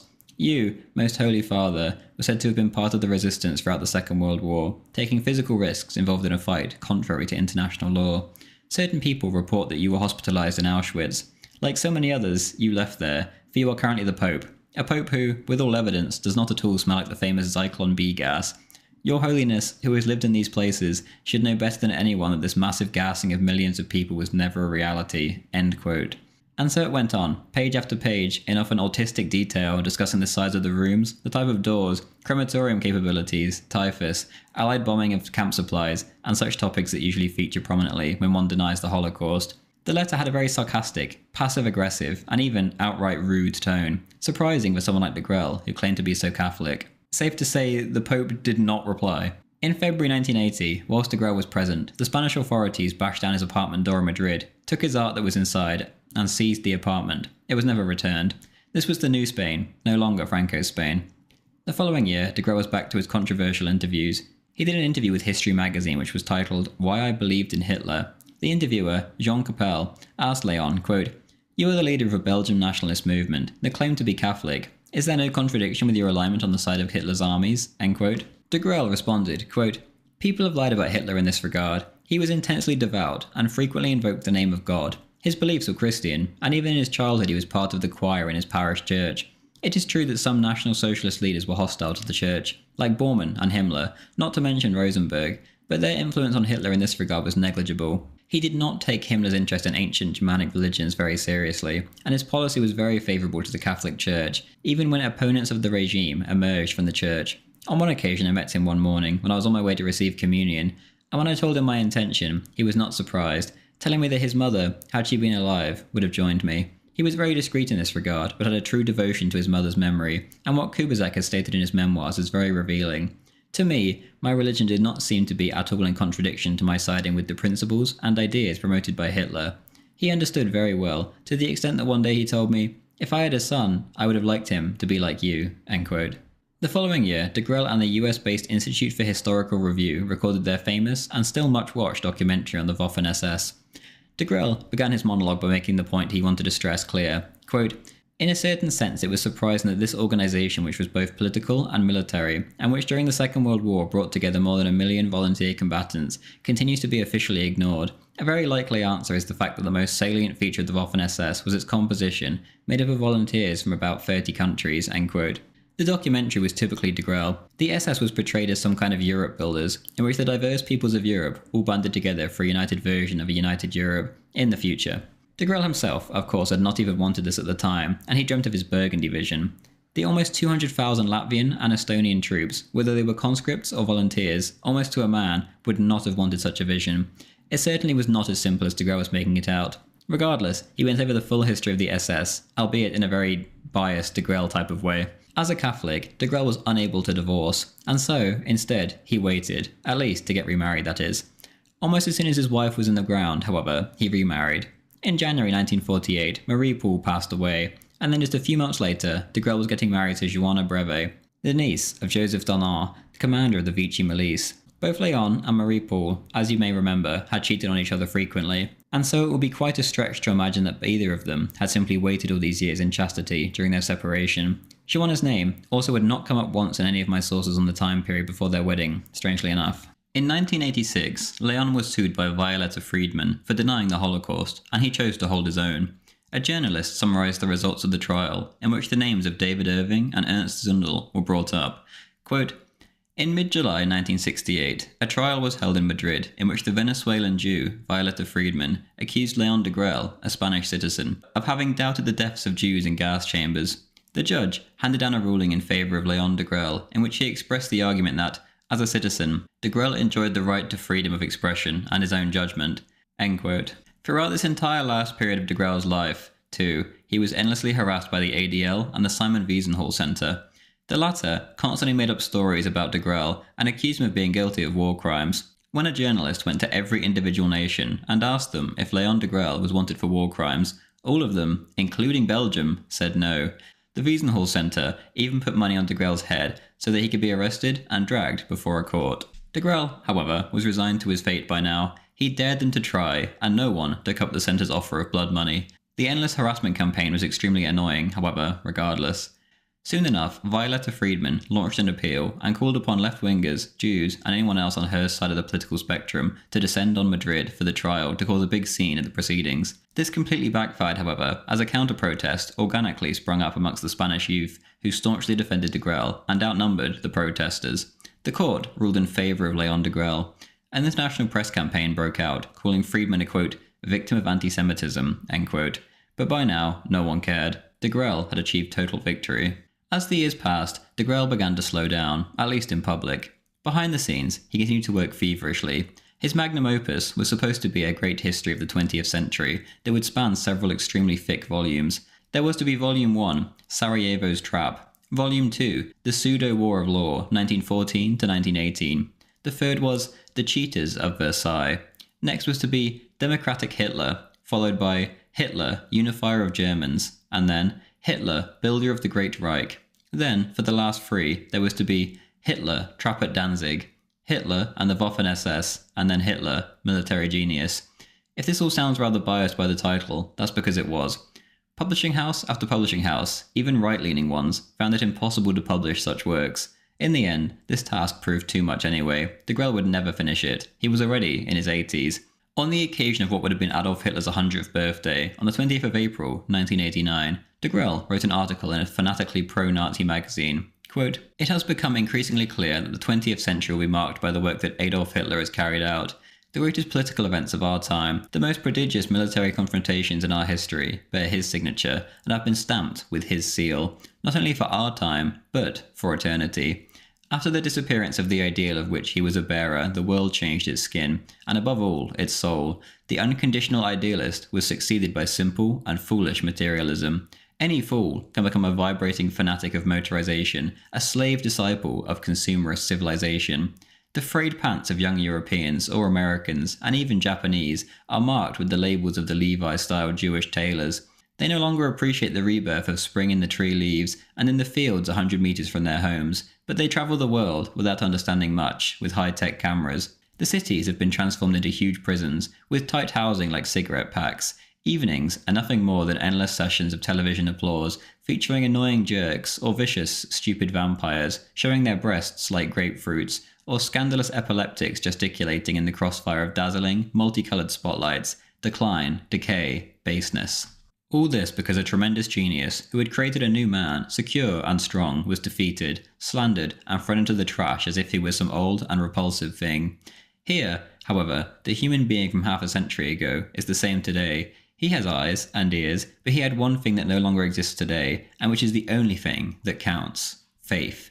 It was a time when millions of wonderful and determined young people, behind big drums and flags, symbols and badges, toured our great avenues and illuminated with their looks, as well as with their torches, the grey streets of our cities.